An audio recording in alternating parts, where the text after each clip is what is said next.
At 1:47 a.m., widowed father Ethan Cole stares at his phone screen, blood turning to ice. The text from his cold, distant neighbor shouldn't exist. He'd only sent a harmless, wine-fueled compliment hours ago, never expecting a reply. But Maya Lin's words aren't flirtatious. They're a threat wrapped in concern. I've been waiting for you to reach out. There's something you need to know about your daughter.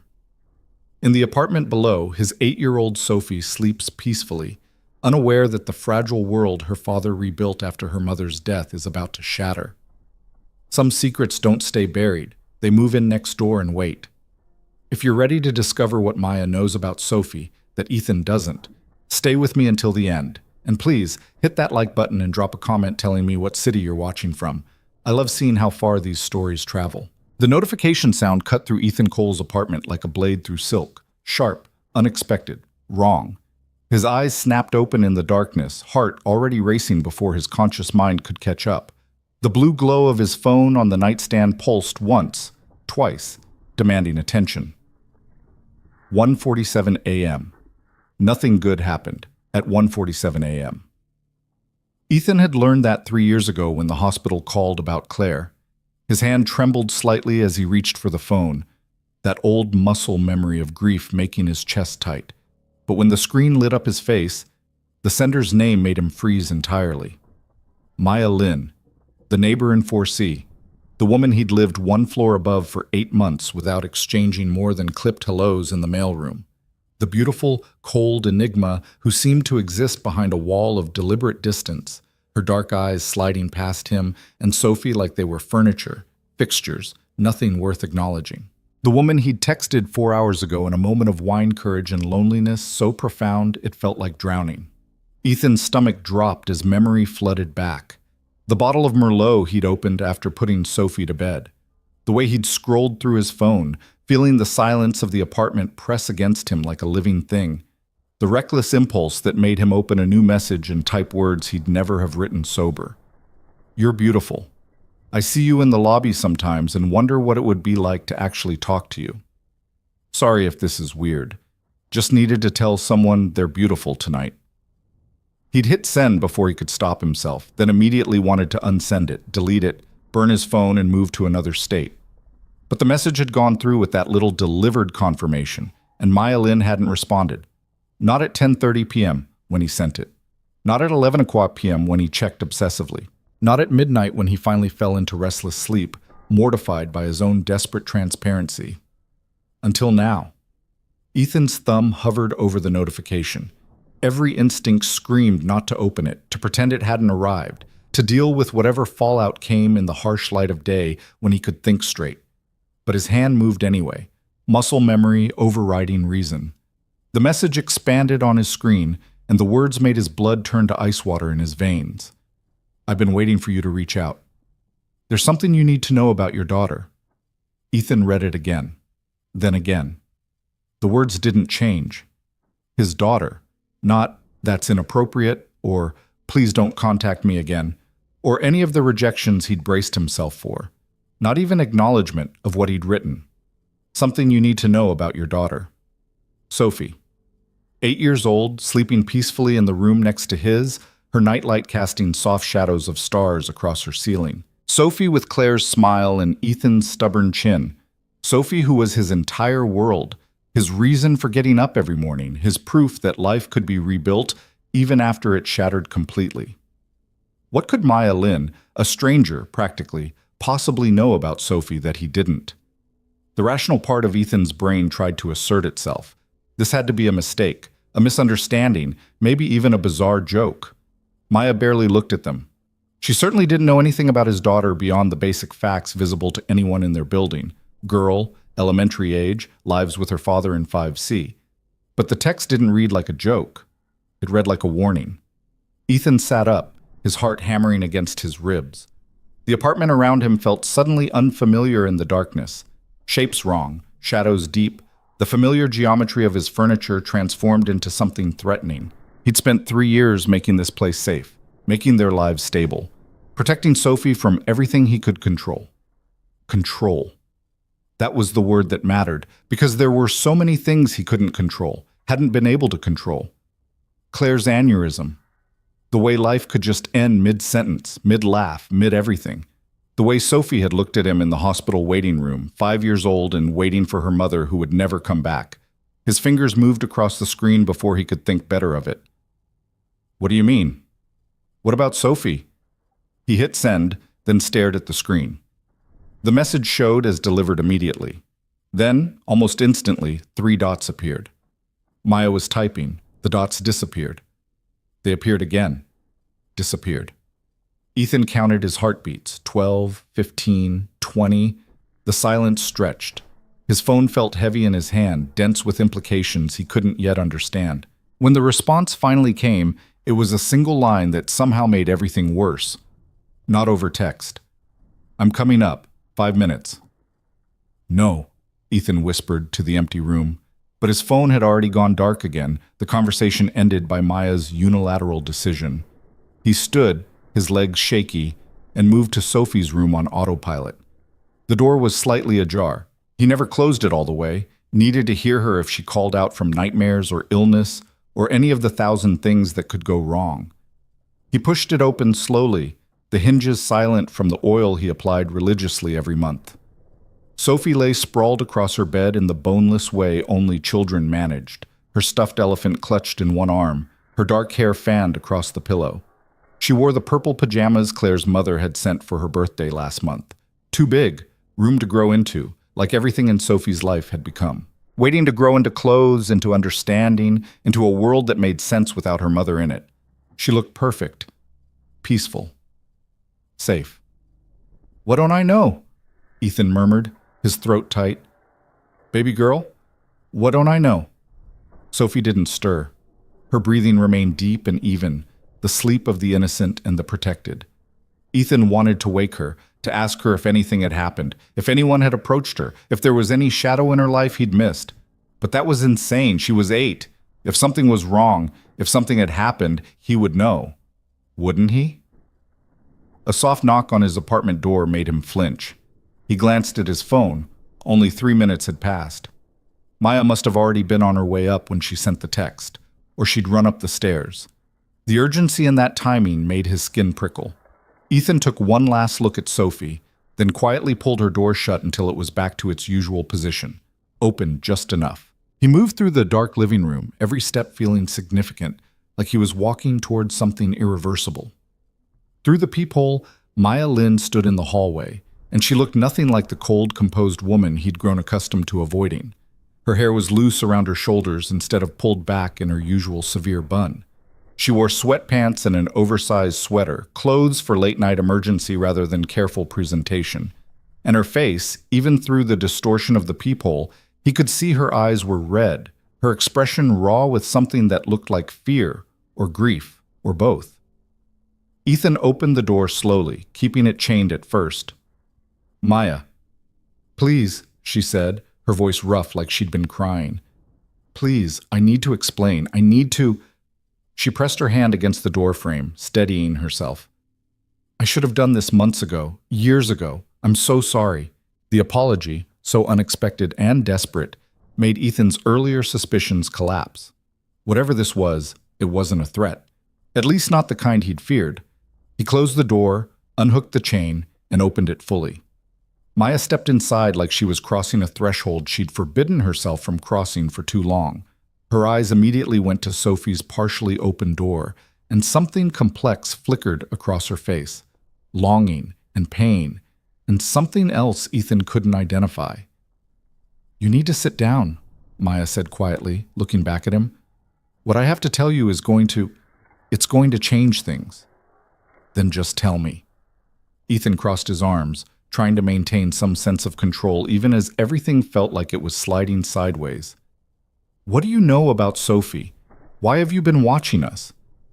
I haven't been watching you, Maya said, but she couldn't meet his eyes. I've been watching over her. There's a difference. That's not reassuring. I know. Maya moved further into the living room but didn't sit. She seemed unable to stay still, her hands flexing at her sides. Your text tonight, when I got it, I thought maybe this was finally the opening, that maybe fate or the universe or whatever you believe in was giving me a chance to stop being such a coward. I don't understand what you're talking about. Ethan's voice came out harder than he intended. You need to start making sense, or I need you to leave. Maya flinched, but she nodded. She reached into her pocket and pulled out her phone, her hand shaking slightly. After a moment of scrolling, she turned the screen toward him. It was a photograph, old enough to have the slightly washed-out quality of prints that had been scanned. Two women stood together on what looked like a college campus, arms around each other's shoulders, laughing at something off-camera. They looked young, early 20s maybe, and radiantly happy in that way people are when they don't yet know how complicated life can become. One of the women was clearly a younger Maya, her hair longer, her face rounder with youth. The other woman was Claire. Ethan's breath caught. He stared at the image, his mind refusing to process what he was seeing.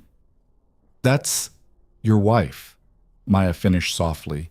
Claire Brennan, before she was Claire Cole, my best friend for 5 years, from freshman year at Berkeley until, her voice cracked, until I ruined everything. The floor seemed to tilt beneath Ethan's feet. He grabbed the back of the nearest chair, needing something solid to anchor him. You knew Claire? I knew Claire. Maya's eyes filled with tears that she blinked back furiously. I loved Claire. She was the first person who ever really saw me, who made me believe I could be more than what my family expected. We were going to be each other's maids of honor, raise our kids together, grow old and gray and drive our husbands crazy. We had plans. She never mentioned you. The words came out accusatory, defensive. Not once, not in 6 years of marriage. I know.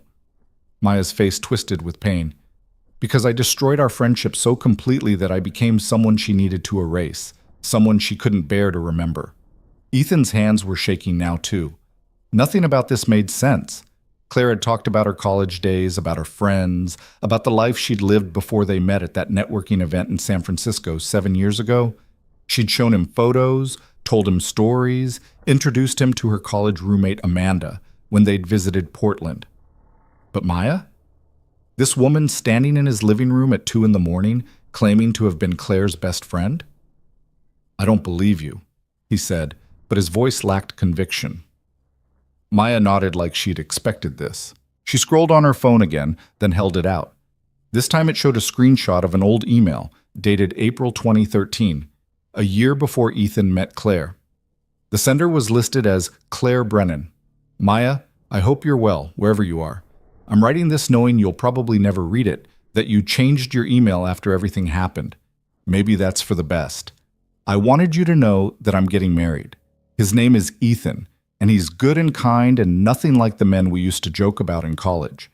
He makes me feel safe. He makes me feel possible. I thought about inviting you. For weeks I went back and forth, drafted a dozen versions of this email. But in the end, I realized I can't have you there. Not because I haven't forgiven you. I have, or I'm trying to, but because I don't trust myself around you anymore. The friendship we had was so big, so consuming, that it left crater marks when it ended. I need to protect what I'm building with Ethan from those craters, but I wanted you to know, wanted to tell you that I found someone who loves me the way you said someone would, back when we stayed up all night talking about our future lives. You were right about that, at least. I hope you're happy, Maya. I really do. Claire Ethan read the email 3 times, each pass making his chest tighter.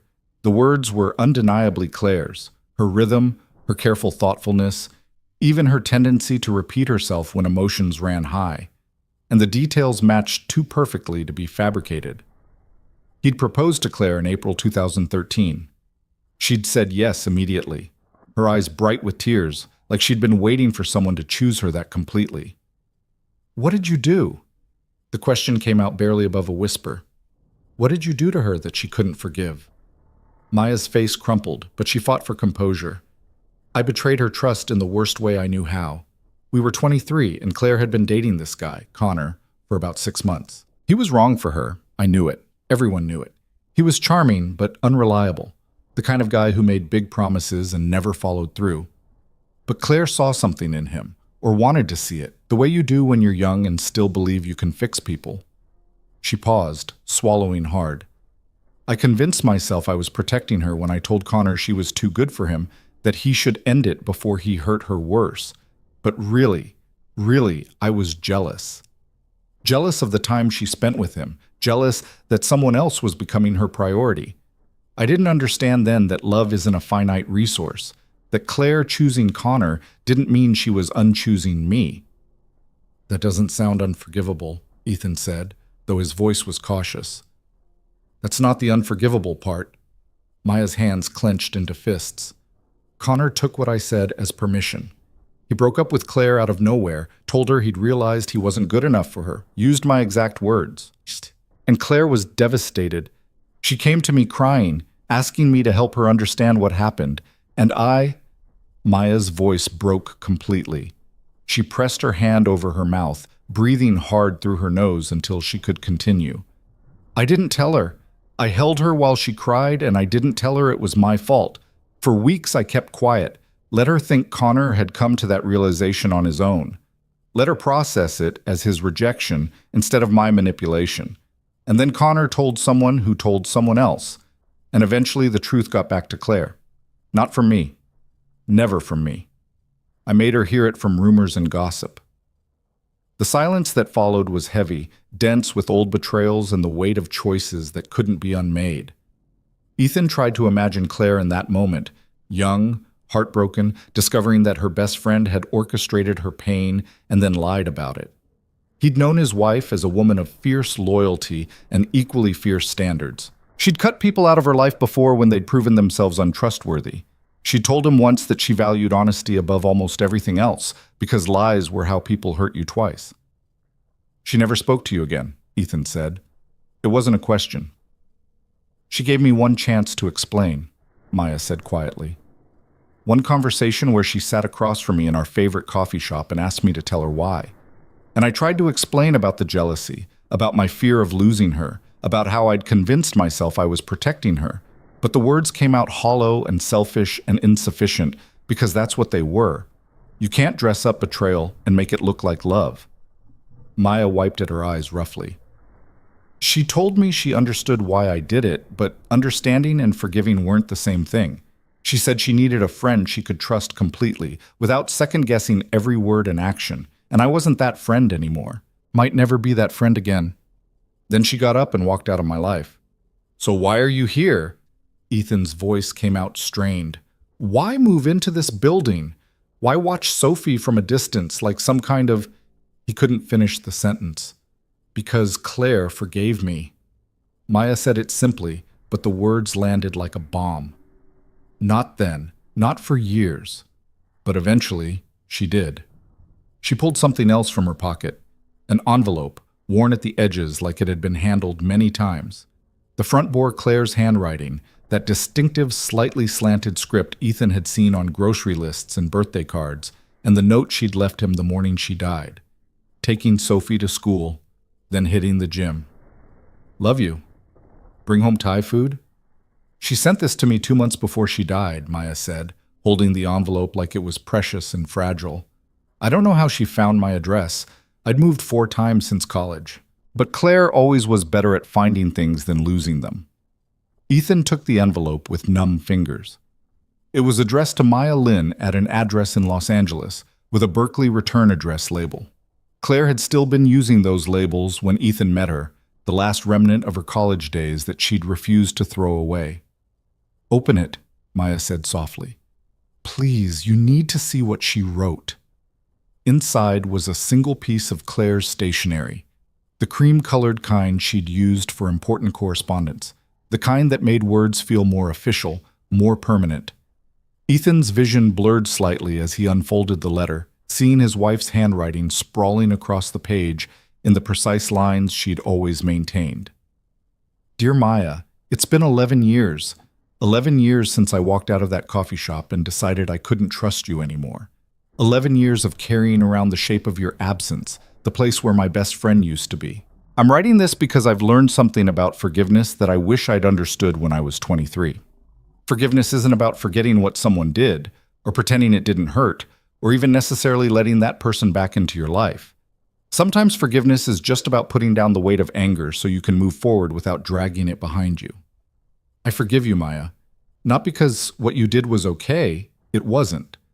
Not because I think our friendship could ever be what it was. It couldn't. But because holding on to that betrayal has taken up too much space in my heart, and I need that space for other things now. For my husband and my daughter and the life I'm building that has nothing to do with what we lost. I have a daughter now, Sophie. She's 5 years old and she has my hair and Ethan's determination and this laugh that sounds like pure joy. She's the best thing I've ever done, the best thing I'll ever do. And when I look at her, I think about the kind of person I want her to become. I want her to be someone who knows how to forgive. Not for the benefit of people who hurt her, but for her own peace. So this is me practicing that lesson. This is me telling you that I release you from whatever guilt you've been carrying. I release myself from the anger I've been holding. We don't have to be friends again, Maya, but we don't have to be enemies either. I hope you're well. I hope you're happy. I hope you've learned the same lessons I have about love and loyalty and the space between deserving forgiveness and receiving it. Take care of yourself. Claire P.S. If anything ever happens to me, I want Sophie to know who you were to me.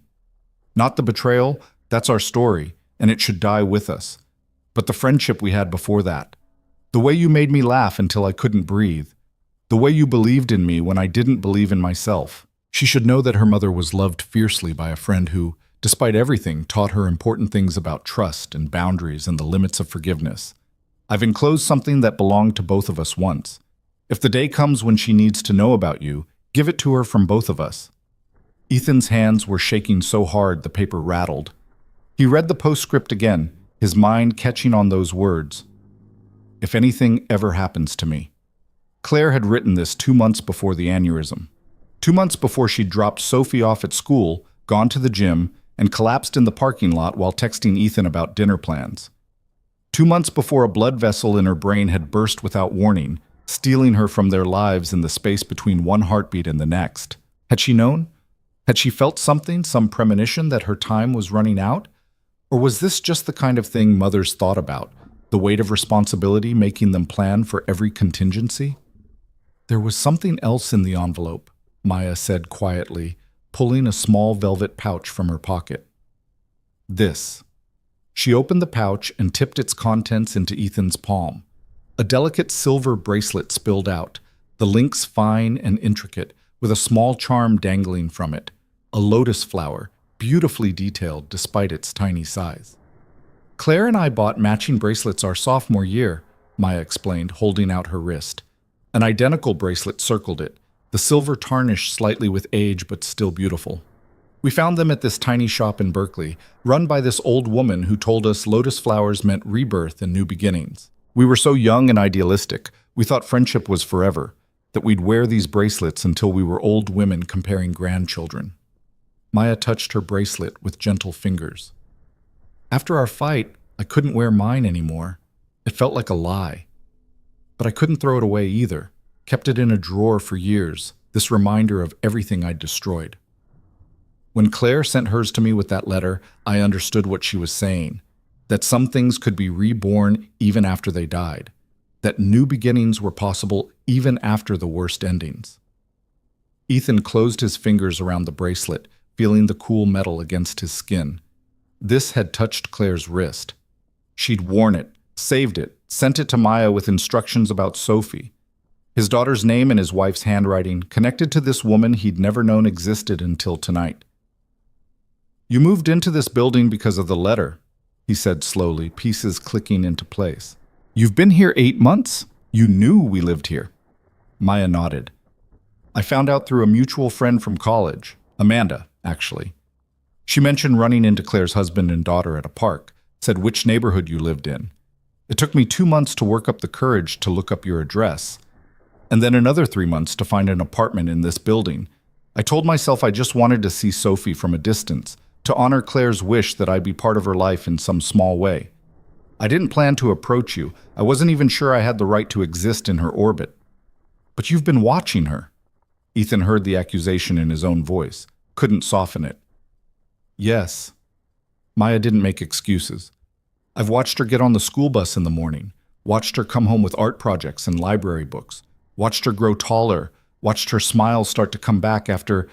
She stopped, her voice catching. I saw the grief in both of you. Saw how hard you were working to keep everything normal for her. and I wanted to help. So many times I wanted to knock on your door to introduce myself, to tell you about Claire and me and the letter. But how do you start that conversation? Hi, I'm the friend your wife cut out of her life for betraying her, but she forgave me in a letter right before she died, and now I'm living in your building. Surprise. That would have been a start.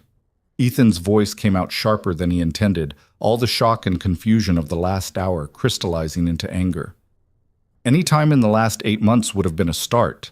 Instead, you've been this cold, distant presence, watching my daughter without explanation, making me feel like I was going crazy for noticing you always seemed to be there. I know. Maya's composure finally cracked completely. Tears spilled down her cheeks. I know I handled this all wrong. I've been a coward. Again. Still, I thought I'd learned from what happened with Claire, but apparently I'm still the same person who chooses silence over honesty when things get hard. She sank onto the couch, her head in her hands. Your text tonight, when I saw it, I thought maybe this was my opening. Maybe if you'd reached out to me, even in a moment of loneliness and whine, it meant something, meant you were ready for your world to expand beyond just you and Sophie, meant I could finally tell you the truth without feeling like I was intruding where I didn't belong. Ethan stood frozen, the bracelet still clutched in his hand, his mind racing through everything he'd just learned. Claire had had a best friend who'd betrayed her. That friend had reappeared in their lives years later, living one floor below, watching Sophie grow up from a distance. Claire had forgiven Maya, had even wanted Maya to be part of Sophie's life if something happened to her. And something had happened to her. What do you want? Ethan asked finally. The question came out exhausted, all the anger draining into something closer to grief. What do you want from us, Maya? Maya looked up at him, her face blotchy with tears, her eyes desperate and honest in a way they'd never been in all their brief encounters. I want to keep the promise I made to Claire. I want to tell Sophie about her mother, not the story you already know, but the stories from before you. I want to share the parts of Claire that died when I betrayed her, the parts she couldn't bring into her marriage because they were too tangled up with hurt and broken trust. I want your daughter to know that her mother was fierce and funny and so loyal it sometimes hurt, that she believed in second chances even when she couldn't give them herself.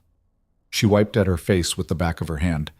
But more than that, more than just fulfilling Claire's request, I want to help. You're drowning, Ethan. I see it every time you come home from work with those shadows under your eyes. Every time Sophie asks you a question and you have to swallow back whatever you're really feeling to give her the answer she needs. You're doing an incredible job raising her alone, but you don't have to be alone. Not if you'll let me be what Claire wanted me to be. Which is what? Ethan's voice cracked. You were her godmother? Is that what this is? Maya's sharp intake of breath told him he'd guessed right before she even answered. Yes. Claire named me Sophie's godmother in her will. She did it after she sent the letter, updated everything with her lawyer. Amanda told me after the funeral. I didn't come, didn't think I had the right, but the paperwork was all there, legal and binding. Claire's last wish was that if anything happened to her, I would step in to help raise her daughter. The room spun. Ethan gripped the chair harder, his knuckles white. I never knew. My lawyer never mentioned, because it doesn't override your rights as her father, Maya said quickly. You have full custody, full authority. The godparent designation only matters if you agree to it. It's not about taking Sophie from you. It's about supporting you and raising her. That's all I want to do, if you'll let me. Ethan looked toward Sophie's room, where his daughter slept in peaceful ignorance of this conversation. She'd been 5 when Claire died, old enough to understand that Mommy wasn't coming back, but too young to really grasp forever. For 3 years, Ethan had been her entire world, father and mother both, protector and provider, the one constant in a life that had been violently disrupted.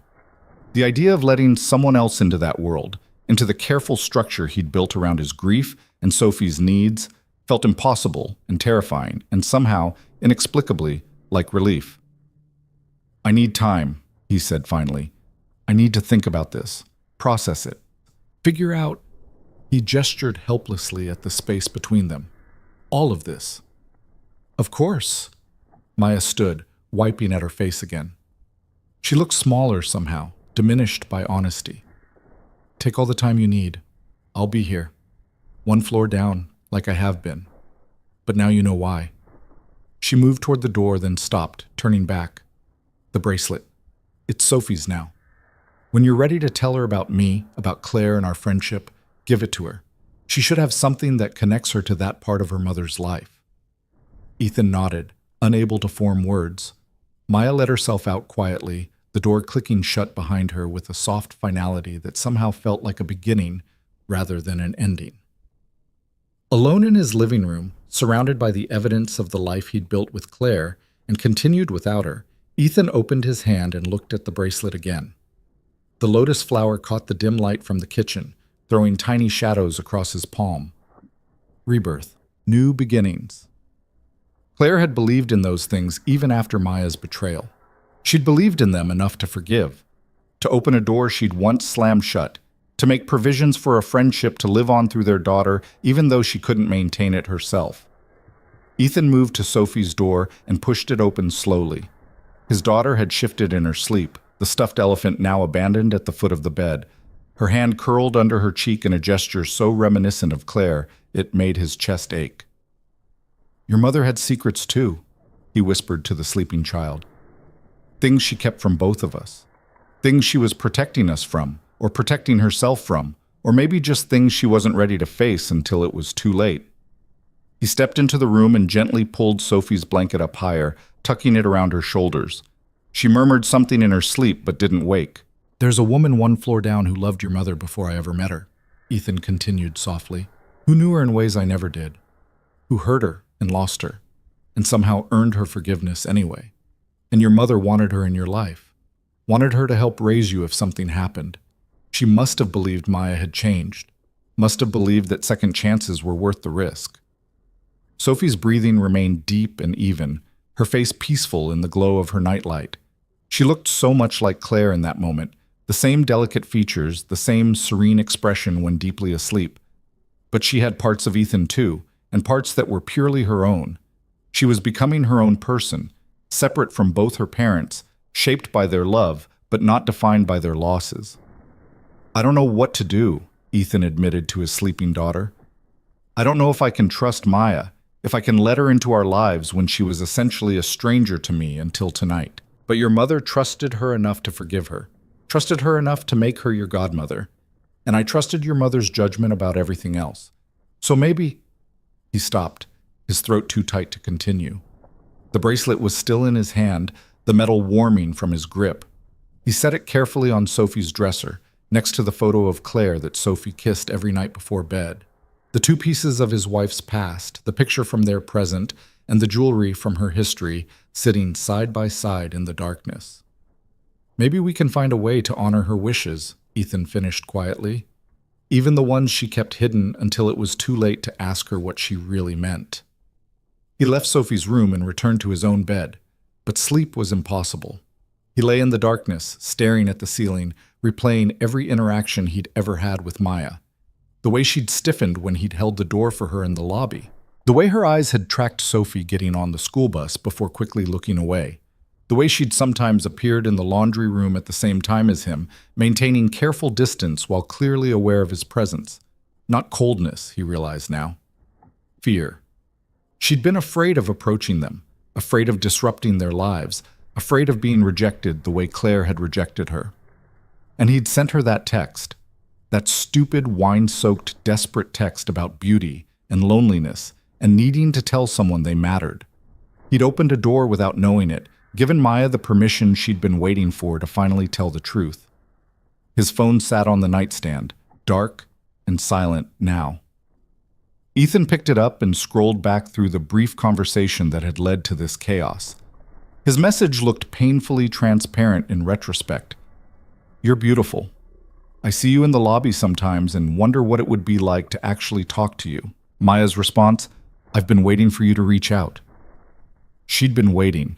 For 8 months she'd been waiting for any sign that he was ready to hear what she had to say. And he'd given her that sign in the most unexpected way possible, in a moment of loneliness so profound he'd reached out to a stranger for connection. Except Maya wasn't a stranger. She was the keeper of Claire's history, the holder of stories Ethan had never heard, the friend who'd known his wife before grief and motherhood and marriage had shaped her into the woman he'd loved. And if Claire had trusted her with those stories, had trusted her with Sophie, then maybe, just maybe, Ethan could find a way to trust her too. He opened his phone's photo gallery and scrolled back to the pictures Maya had shown him. He'd taken photos of them with her permission, needing to see them in better light, needing proof that this was real. The image of young Claire and young Maya, arms around each other, laughing without any knowledge of the betrayal and forgiveness and death that would come. They looked happy. More than happy. They looked complete in each other's presence, the way people do when they've found their person, their tribe, their chosen family. Ethan knew that feeling. He'd had it with Claire, and he'd lost it when she died, had accepted that he'd never feel that complete again because the person who'd made him whole was gone. But maybe, and this thought made him sit up in bed, made his heart race with something that felt dangerously like hope. Maybe wholeness didn't have to come from one person. Maybe Claire had understood that. Maybe that's why she'd reached out to Maya, why she'd forgiven her, why she'd made her Sophie's godmother. Not to replace Ethan's role or diminish his importance, but to ensure that Sophie, and by extension Ethan himself, wouldn't have to carry the weight of Claire's loss alone. The sky outside his window was beginning to lighten, the deep black of night shifting to the dark blue of pre-dawn. Ethan had been awake for hours, his mind churning through revelations and questions and possibilities. In a few hours, Sophie would wake up and expect her normal Saturday morning, pancakes and cartoons and the careful routine that helped them both navigate the shape of their smaller family. But nothing felt normal anymore. The foundation Ethan had built his life on, the story of Claire he'd known, the isolation he'd accepted as necessary for Sophie's stability, the careful walls he'd constructed around their grief, had been shaken by Maya's presence in his living room, by Claire's letter and bracelet and final wishes. Ethan looked at the photo of Claire on his own dresser, taken on their honeymoon in Maui. She was laughing at something off camera, her hair windblown, her eyes bright with joy and mischief.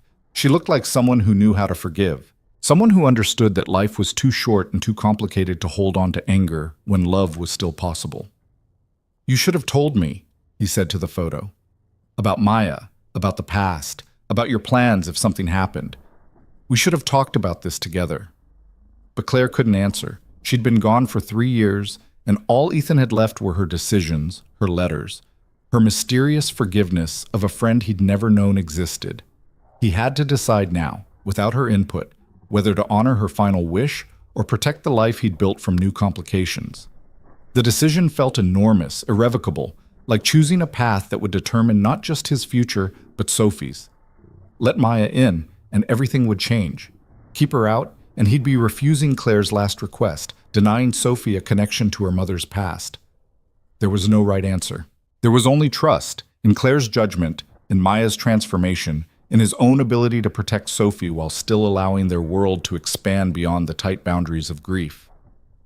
As the sun began to break over the horizon, painting his bedroom in shades of gold and pink, Ethan made his decision. Not firmly, not forever, but enough to take the next step. He would talk to Maya again, this time during daylight hours with a clear head.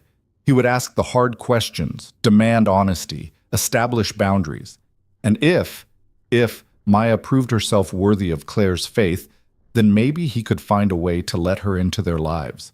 Not as a replacement for Claire, not as someone who could fill the void his wife had left, but as something new, a bridge between Sophie's past and future, a connection to the mother she'd lost too young to really remember, a person who understood loss and betrayal and the hard work of earning forgiveness.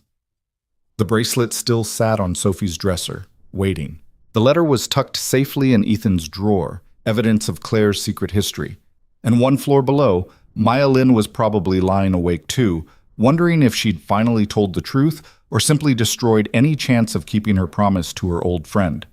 Tomorrow, or later today, technically, they would begin figuring out what came next. But for now, in the quiet hours before Sophie woke, Ethan let himself imagine what it might be like to not carry everything alone.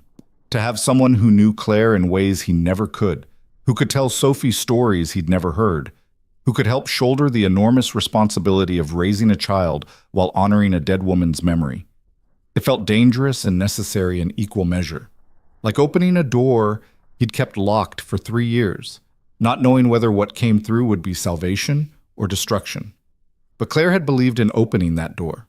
And if Ethan had learned anything from loving her, it was that sometimes you had to trust in possibilities you couldn't yet see, to believe in people despite their past mistakes, to choose hope over safety even when hope felt impossible. He lay back down, exhaustion finally claiming him as the sun rose fully. His last thought before sleep took him was of lotus flowers, blooming from mud, reaching toward light, proving that beautiful things could grow from the ugliest beginnings. Maya and Claire's friendship had grown from that kind of mud. And maybe, just maybe, something beautiful could still bloom from what remained. Sophie found the bracelet at 7:43 a.m., which meant Ethan had managed exactly 90 minutes of sleep before his daughter's excited voice pulled him from dreams of Claire and coffee shops and doors that opened onto rooms that shouldn't exist. "Daddy, Daddy, look what appeared!" Ethan forced his eyes open, his head thick with exhaustion, his mouth dry. Sophie stood in his doorway holding the bracelet up to catch the morning light streaming through his window, the lotus charm spinning and casting tiny reflections across the ceiling. "It's magic," Sophie breathed, her 8-year-old wonder making the words sound like absolute truth. "It just appeared on my dresser, like the tooth fairy, but better because I didn't lose any teeth." Ethan sat up slowly, his body heavy with the weight of too little sleep and too much revelation. He'd planned to have time to figure out what to tell Sophie, how to introduce the concept of Maya and Claire's past, and the bracelet's significance. But childhood operated on its own timeline, indifferent to adult planning. "Come here, baby girl," he said, patting the bed beside him. Sophie bounded over with the energy of a child who'd slept soundly through the night, unaware that the foundations of her small world had shifted while she dreamed. She climbed onto the bed and held the bracelet out to Ethan, her dark eyes, Claire's eyes, bright with curiosity. "Where did it come from? Is it mine? Can I keep it?" "It's yours," Ethan confirmed, taking the bracelet gently. The metal was cool from sitting on Sophie's dresser all night, the lotus charm delicate and beautiful in the morning light. "It was your mother's. She wanted you to have it."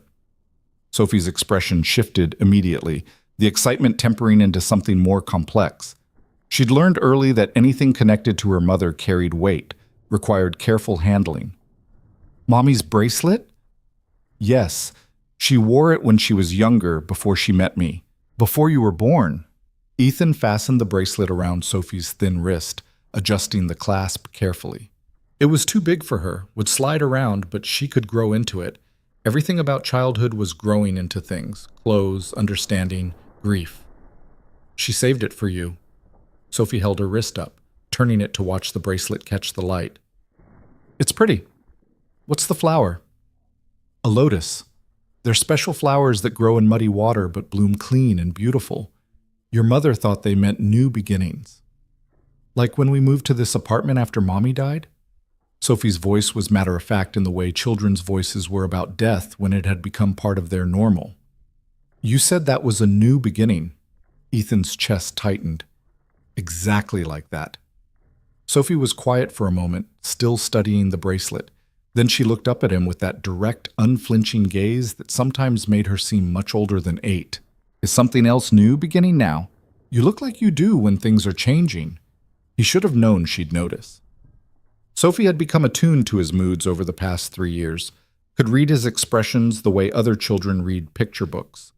She'd had to learn that skill to feel safe, to know when her remaining parent was okay, or when the grief was too heavy and she needed to be extra good, extra quiet, extra easy. "Maybe," Ethan admitted, "there's someone I need to tell you about, someone who knew Mommy a long time ago." "Before you?" "Before me. When Mommy was in college, she had a best friend named Maya. They were very close, like you and Emma from school." Sophie nodded seriously. Emma was her constant companion at school, the friend who'd helped her navigate the strange territory of being the girl whose mom had died. "What happened to her?" "To Maya. They had a fight, a bad one, and they stopped being friends for a long time." Ethan chose his words carefully, trying to find the balance between honesty and age-appropriate truth. But before Mommy died, she forgave Maya. She wrote her a letter saying that she wasn't angry anymore, and that she wanted Maya to know you, to be part of your life. Sophie's brow furrowed in concentration. So where is she? This Maya? Ethan took a breath. She lives in our building, 1 floor down. She's been here for 8 months. The confusion on Sophie's face was immediate and profound. But we don't know anyone in the building. You always say we keep to ourselves. I know, Maya kept to herself too. She didn't know how to tell us who she was or why she was here, but last night... Ethan paused, wondering how much of the truth an 8-year-old needed. Last night we finally talked. She told me about being Mommy's friend and about the letter. She's the one who gave me the bracelet to give to you. Sophie looked down at the silver circling her wrist, her expression thoughtful. Is she nice? The question was so simple, so quintessentially childlike, that Ethan almost laughed. After all the complexity of the night before, the betrayal and forgiveness, the secrets and letters, the weight of Claire's final wishes, his daughter had reduced it to the only thing that really mattered. Was Maya nice? I think so, Ethan said honestly. I don't know her very well yet, but Mommy thought she was worth forgiving, and Mommy was usually right about people. Like she was right about you, Sophie said with the confidence of someone reciting a known fact. She told me once that you were the best choice she ever made. Ethan's vision blurred suddenly. He hadn't known Claire had said that to Sophie, hadn't known his wife had given their daughter that particular gift. The knowledge that their family, however brief, had been built on good choices and real love. Did she really? His voice came out rough. Sophie nodded. I was asking her if she was happy, because Emma's parents were getting divorced, and Emma said it was because her mom made a bad choice marrying her dad. And Mommy said you were her best choice, and I was her best surprise, and we were the family she'd always wanted. She touched the bracelet gently. I think about that a lot. When I miss her. Ethan pulled Sophie into a hug, holding her tight against his chest, breathing in the strawberry scent of her shampoo and the clean soap smell of childhood. She let him hold her for a long moment before squirming slightly, the way she did when emotions got too big and she needed to move, to deflect, to be 8 years old instead of wise beyond her years. Can I meet her? Sophie asked, pulling back to look at him. Maya, do you want to? Sophie considered this with the seriousness she brought to all major decisions. Which flavor of ice cream, which library book, whether to wear the purple shirt or the blue one. If Mommy wanted her to know me, then yes, but not today. Today I want it to just be us, like always. Can she come tomorrow? The request was so reasonable, so perfectly balanced between openness and caution that Ethan felt a surge of pride in his daughter. She was brave and careful in equal measure, willing to try new things but needing time to prepare herself. He'd raised her to be that way, or maybe she'd been born that way, or maybe it was the grief that had taught her to protect herself while still staying curious about the world. Tomorrow works, Ethan agreed. We'll have her come for breakfast. You can ask her questions about Mommy. Okay? Sophie bounced off the bed, the moment of seriousness passing as quickly as it had arrived. Pie. And we have pancakes now? The chocolate chip kind? Sure, baby girl. Go wash your face and brush your teeth. I'll meet you in the kitchen. Sophie ran off, the bracelet jangling on her wrist, already adapting to this new piece of her reality with the resilience that children possessed when they felt safe enough to bend instead of break. Ethan sat on his bed for another moment, gathering his strength for the day ahead, for the conversation he'd need to have with Maya, for the reshaping of their lives that had begun at 1:47 a.m. and wouldn't stop until some new equilibrium was found. His phone showed 3 missed calls from his sister Jessica, who lived in Portland and worried about him constantly. She'd probably sensed a disturbance in the force. That's what she called her older sister intuition, her ability to know when Ethan was struggling even from 300 miles away. He'd call her later after he had more answers, after the situation felt less like standing on shifting sand. By the time Ethan made it to the kitchen, Sophie had set the table for 2, the way she did every Saturday morning, her place and his place, side by side, the third chair at their small table remaining perpetually empty. She'd gotten out the chocolate chips and the mixing bowl, laying out the ingredients with the precision she brought to all her tasks. I was thinking, Sophie said as Ethan started measuring flour, if Maya knew Mommy in college, she probably knows different stories than the ones you tell me, like from before Mommy was a mom. Probably, Ethan agreed, cracking eggs into the bowl. That's good. Because sometimes I try to imagine Mommy when she was young like me, but I can't really picture it. All my memories are of her as a mom, as my mom. Sophie poured chocolate chips directly from the bag into her mouth, a Saturday morning tradition Ethan had long since stopped trying to prevent. It'll be nice to know she was other things too. The simple wisdom of that observation made Ethan pause mid-whisk. Sophie was right. All her memories of Claire were filtered through the lens of motherhood, through the role rather than the whole person. She knew Claire as mom, but not Claire as self, not the woman who'd existed before marriage and children had reshaped her identity. Maya could give her that, could fill in the spaces in the story that Ethan himself didn't know. You're pretty smart for a kid who eats chocolate chips for breakfast, Ethan said, ruffling Sophie's hair.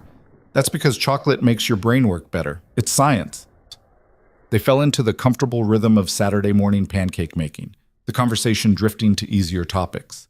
Sophie's plans to reorganize her bookshelf, Ethan's promise to finally fix the squeaky hinge on her closet door, whether they should go to the park later if the weather held. Normal life continued even as the foundation shifted, because that was what normal life did. It adapted and persisted and found its footing on new ground. After breakfast, while Sophie was absorbed in building an elaborate fort out of couch cushions and blankets, Ethan took his coffee out onto their small balcony and pulled out his phone. He needed to text Maya, to set up tomorrow's breakfast, to begin the practical work of integrating her into their lives. But his fingers hovered over the screen, uncertain how to start this conversation. He settled for simple, direct. The kind of communication that matched the strange intimacy of strangers who'd shared profound truths in the middle of the night. Sophie knows about you. She wants to meet you. Tomorrow morning, 9 a.m., breakfast at our place if you're willing. The response came within seconds, as if Maya had been waiting by her phone. I'm willing. Thank you for this. I won't let you down. Ethan hoped that was true. He hoped Claire's faith in Maya's transformation was justified, that the woman who'd shown up vulnerable and honest at his door last night was the real version, not just another performance. But hope and certainty were different things, and he'd learned the hard way that you could trust someone completely and still lose them to forces beyond anyone's control. One rule, he typed, you're here for Sophie, not to relieve your guilt about the past. If this becomes about you instead of about her, it ends immediately. This time the response took longer. Ethan could picture Maya reading his message, absorbing the warning, understanding what he was really saying, that Sophie's well-being came before all other considerations, including the promises made to the dead. Understood. It's about Sophie, always. Ethan pocketed his phone and stood at the balcony railing, looking out over the neighborhood that had become theirs after Claire died. They'd moved here because their old apartment had too many memories, too many ghosts. This place was supposed to be neutral territory, a space where they could build a new life without Claire's absence screaming from every corner. Except it hadn't been neutral. Maya had been here the whole time, one floor down, another ghost they just hadn't known to look for. "Daddy!" Sophie called from inside. "The fort is ready. Come see." Ethan went back inside to admire his daughter's architecture, to crawl into the blanket cave she'd constructed and listen to her explain the complex system of rooms and rules she'd invented. This was his life, forts and chocolate chip pancakes, and the careful tending of a child's heart while his own remained broken in places he'd learned to ignore. But maybe, he thought, as Sophie chattered on about which stuffed animals could live in which room of the fort, maybe it was okay for hearts to stay a little broken. Maybe the cracks were where new light got in, where new people could find purchase, where the rigid structures of grief could finally start to flex. The rest of Saturday passed in the usual weekend rhythms, the park where Sophie played on the swings while Ethan sat on a bench and tried not to look like he was watching her too carefully, the library where she checked out 6 books despite the limit being 5, and the librarian pretending not to notice, the grocery store where they debated dinner options and compromised on tacos. Normal life, steady and predictable, the scaffolding that held them both upright. But underneath the normal, anticipation thrummed. Tomorrow Maya would come. Tomorrow Sophie would hear stories about her mother that Ethan couldn't tell. Tomorrow, their family of 2 would experiment with becoming something larger, something that included a woman who carried both betrayal and forgiveness in her history. That night, after Sophie was asleep with her new bracelet carefully placed on her nightstand so it wouldn't get tangled in the sheets, Ethan sat in the living room with a glass of wine, the same bottle he'd opened the night before, though it felt like a lifetime had passed since then. He pulled up the photos on his phone again, the ones of young Claire and young Maya, and studied them more carefully. They stood close in the way of people who felt safe together, their body language relaxed and open. Claire's head was tilted toward Maya like she was about to share a secret. Maya's smile was unguarded, full of joy that seemed to come from someplace deep and genuine. They looked like they'd known each other forever and expected to know each other for all the forevers yet to come. Ethan had seen Claire smile like that in their wedding photos, in pictures from their honeymoon, in the hospital the day Sophie was born. But there was something different about the college smile, something unburdened by adult responsibilities and the knowledge that happiness was fragile, that Claire had been young enough to believe friendship was permanent, that the people you loved would stay loved, that betrayal was something that happened to other people. His phone buzzed with a text from Jessica. "You didn't call me back. What's wrong? And don't say nothing because I can feel your stress from Oregon." Ethan smiled despite himself. His sister's intuition was genuinely uncanny. He called her instead of texting, knowing she'd keep pestering him until she heard his voice and could assess his emotional state through tone and cadence. "Finally," Jessica answered. "I've been worried all day. What's going on? How much time do you have?" "For you, all night, talk." So Ethan told her about the drunken text and Maya's response, about Claire's letter and the bracelet and the revelation that his wife had maintained a secret history of friendship and betrayal that he'd known nothing about Maya living one floor down for 8 months, watching them, waiting, about Sophie's easy acceptance and tomorrow's breakfast, and the way his life kept refusing to stay in the carefully controlled shape he'd tried to force it into. Jessica listened without interrupting, a skill she'd developed over years of being Ethan's sounding board. When he finally ran out of words, she was quiet for a long moment before responding. "Okay, first of all, Claire naming this woman as Sophie's godmother without telling you is kind of a big deal." "I know. Like a really big deal. That's not a casual decision. That's Claire saying, I trust this person with the most important thing in my life if I'm not here to protect it myself." "I know," Ethan repeated. "So the question is, do you trust Claire's judgment, even about things she kept from you?" Ethan leaned back against the couch, the question settling heavy in his chest. Did he trust Claire? Objectively, the answer should be yes. She'd been his partner, his best friend, the person he'd built a life with. But this revelation had cracked something in that trust, had made him wonder what else she'd kept secret, what other pieces of her history she'd deemed too complicated to share. "I want to trust it," he said finally. "But it's hard when she made decisions about Sophie's life without including me. We were supposed to be a team." "You were a team," Jessica said gently. "But she died before the team had to make this particular decision together. She did what she thought was right with the information and time she had.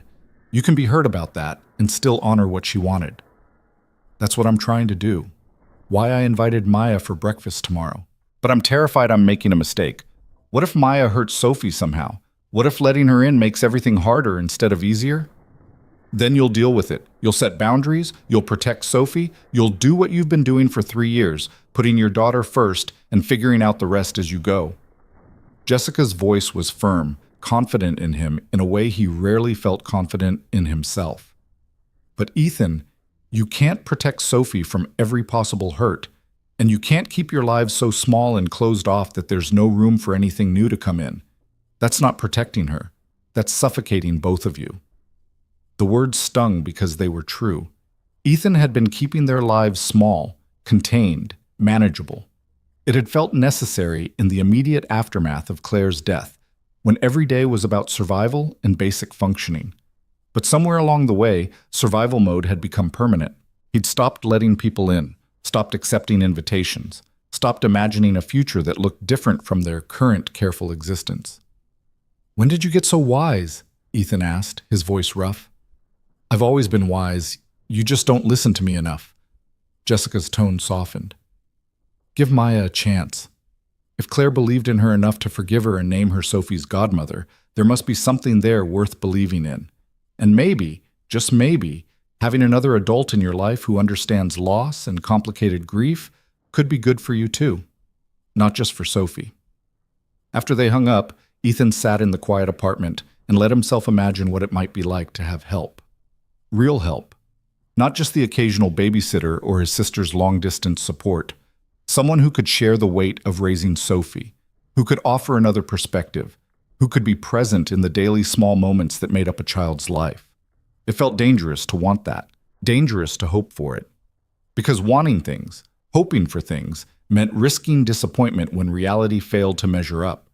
But Claire had wanted it for them, had believed in it enough to make legal provisions, to write letters, to send a bracelet across years and broken friendship and death itself. Ethan pulled out Claire's letter again, unfolding it carefully, reading the postscript one more time. If anything ever happens to me, I want Sophie to know who you were to me. Present tense, he noticed now. Not who you are, but who you were. Claire had been clear-eyed about the boundaries, about what could and couldn't be recovered from their broken friendship, but she'd also been clear about the value, the stories, the shared history, the parts of herself that had died with the betrayal and could be resurrected through Maya's memories. I'm trying, Ethan whispered to his absent wife. I'm trying to honor what you wanted. But you have to help me out here. Send me a sign or something if I'm making a huge mistake. No sign came. The apartment remained quiet except for the usual sounds. The hum of the refrigerator, the distant traffic from the street below, the settling of the building around him. Claire was gone and couldn't offer guidance, couldn't clarify her intentions, couldn't reassure him that this was right. He was on his own, had been for 3 years, would continue to be because that was what death did. It left the living to make their own choices without the counsel of those they'd lost. Ethan folded the letter carefully and put it back in his drawer, next to the birthday cards Claire had given him and the photo from their first date and all the other relics of their too short time together. Then he checked on Sophie one last time, still sleeping soundly, the bracelet glinting on her nightstand, and went to bed. Tomorrow would come whether he was ready or not. Maya would arrive at 9 a.m., carrying her own grief and hope and the weight of promises made to the dead. Sophie would ask questions with the directness of childhood, and Ethan would have to navigate the space between protection and possibility, between honoring Claire's wishes and trusting his own instincts about what his daughter needed. He fell asleep thinking about lotus flowers, about things that grew in mud but bloomed clean, about second chances and new beginnings, and the way forgiveness sometimes looked like letting a stranger into your kitchen for pancakes, and stories about a woman you'd both loved in different ways, in different times, with different kinds of forever in mind. Sunday morning arrived bright and cold, the kind of November day that promised winter was coming but hadn't quite arrived yet. Ethan was up at 7, too anxious to sleep, too aware of the significance of what was about to happen. He cleaned the apartment even though it was already clean, reorganized the bookshelf even though the books were fine, made coffee and drank it too fast and made more. Sophie appeared at 8, already dressed and wearing the bracelet. She'd chosen her favorite purple sweater and the jeans without any holes, the outfit she wore when she wanted to make a good impression. The sight of his daughter preparing to meet Maya the way she'd prepare to meet a teacher or a friend's parent made Ethan's heart squeeze. You look nice, he said. Thanks. I want Maya to like me. She already likes you, baby girl. She's been watching you from a distance for months, remember? She already knows you're amazing. Sophie considered this, then nodded seriously. That's true. But first impressions still matter. That's what you always say. I do say that. Ethan knelt down to Sophie's level, taking her hands in his. Listen, if at any point today you feel uncomfortable or you want Maya to leave, you just tell me. This is your home and your choice too. Okay? Okay.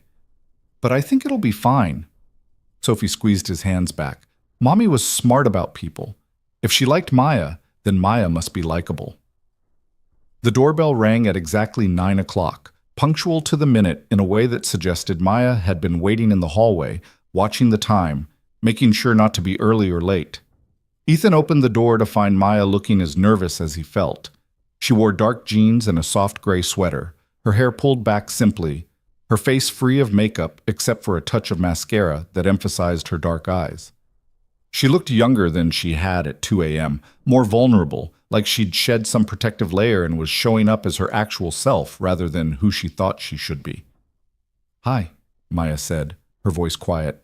Then her eyes moved past Ethan to Sophie, and her expression transformed into something Ethan couldn't quite name. Recognition and grief and wonder all mixed together. "Oh, you look so much like her." Sophie stepped forward, examining Maya with the frank curiosity of childhood. "You look like your picture from when you and Mommy were friends." "You saw the pictures?" Maya glanced at Ethan, who nodded. "Daddy showed me last night. You both looked really happy." Sophie held up her wrist, showing the bracelet. "Thank you for keeping this safe for me. It's beautiful." Maya's eyes filled with tears that she blinked back quickly. "You're welcome. Your mother wanted you to have it. She wore it all through college until—" She stopped, seeming to remember her audience. "For a long time." "Come in," Ethan said, stepping back. Sophie helped make breakfast.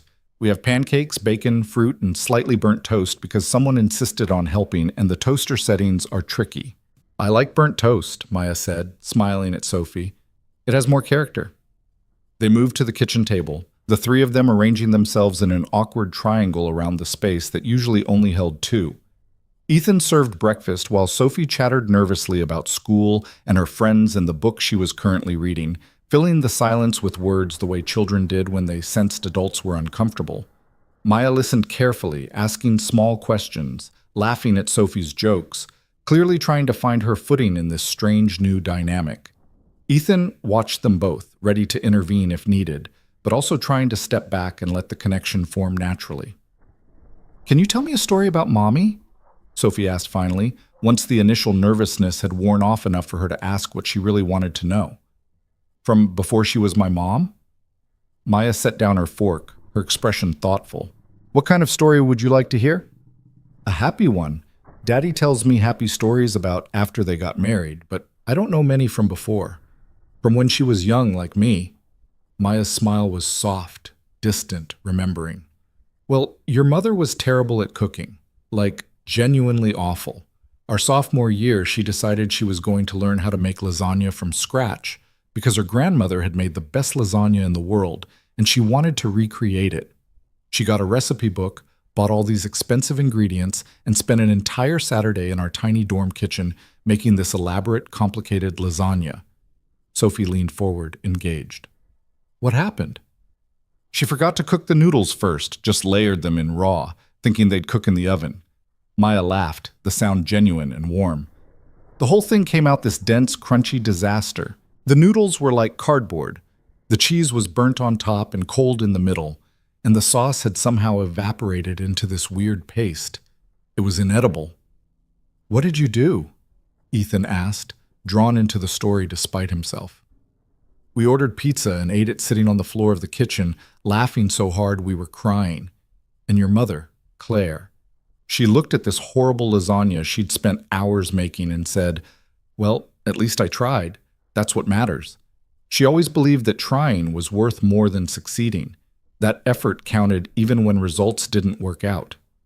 Maya's eyes met Sophie's. "She'd be so proud of how hard you try at everything, Sophie. I can see it in the way you talk about school and your friends and helping your dad with breakfast. You got that from her." Sophie touched her bracelet, processing this. "She got better at cooking, though, right? Because she made really good dinners for us." "She did. She practiced and learned and eventually became actually good. But it took years and a lot of failed experiments. Your dad probably has stories about those too." Ethan found himself nodding, grateful that Maya had redirected the conversation back to include him. "Oh, I have stories. The first time she tried to make me dinner, she nearly set the smoke alarm off 3 times. I had to pretend I loved her chicken piccata, even though it was so salty I needed to drink an entire pitcher of water afterward." Sophie giggled, delighted by this image of her mother as fallible and human. "Did you tell her it was bad?" "Eventually, on our 3rd date, when she tried to make the same thing again, I very gently suggested maybe we could cook together instead of her cooking for me. She laughed and admitted she'd been terrified I'd figure out she was a disaster in the kitchen." "But you didn't care," Sophie said with the certainty of someone who knew her parents' love story by heart. "I didn't care. I loved her for 1,000 other reasons. The cooking thing was just funny. Ethan looked at Maya, seeing the careful way she was watching him and Sophie interact, the way she was measuring her presence to make sure she wasn't overstepping.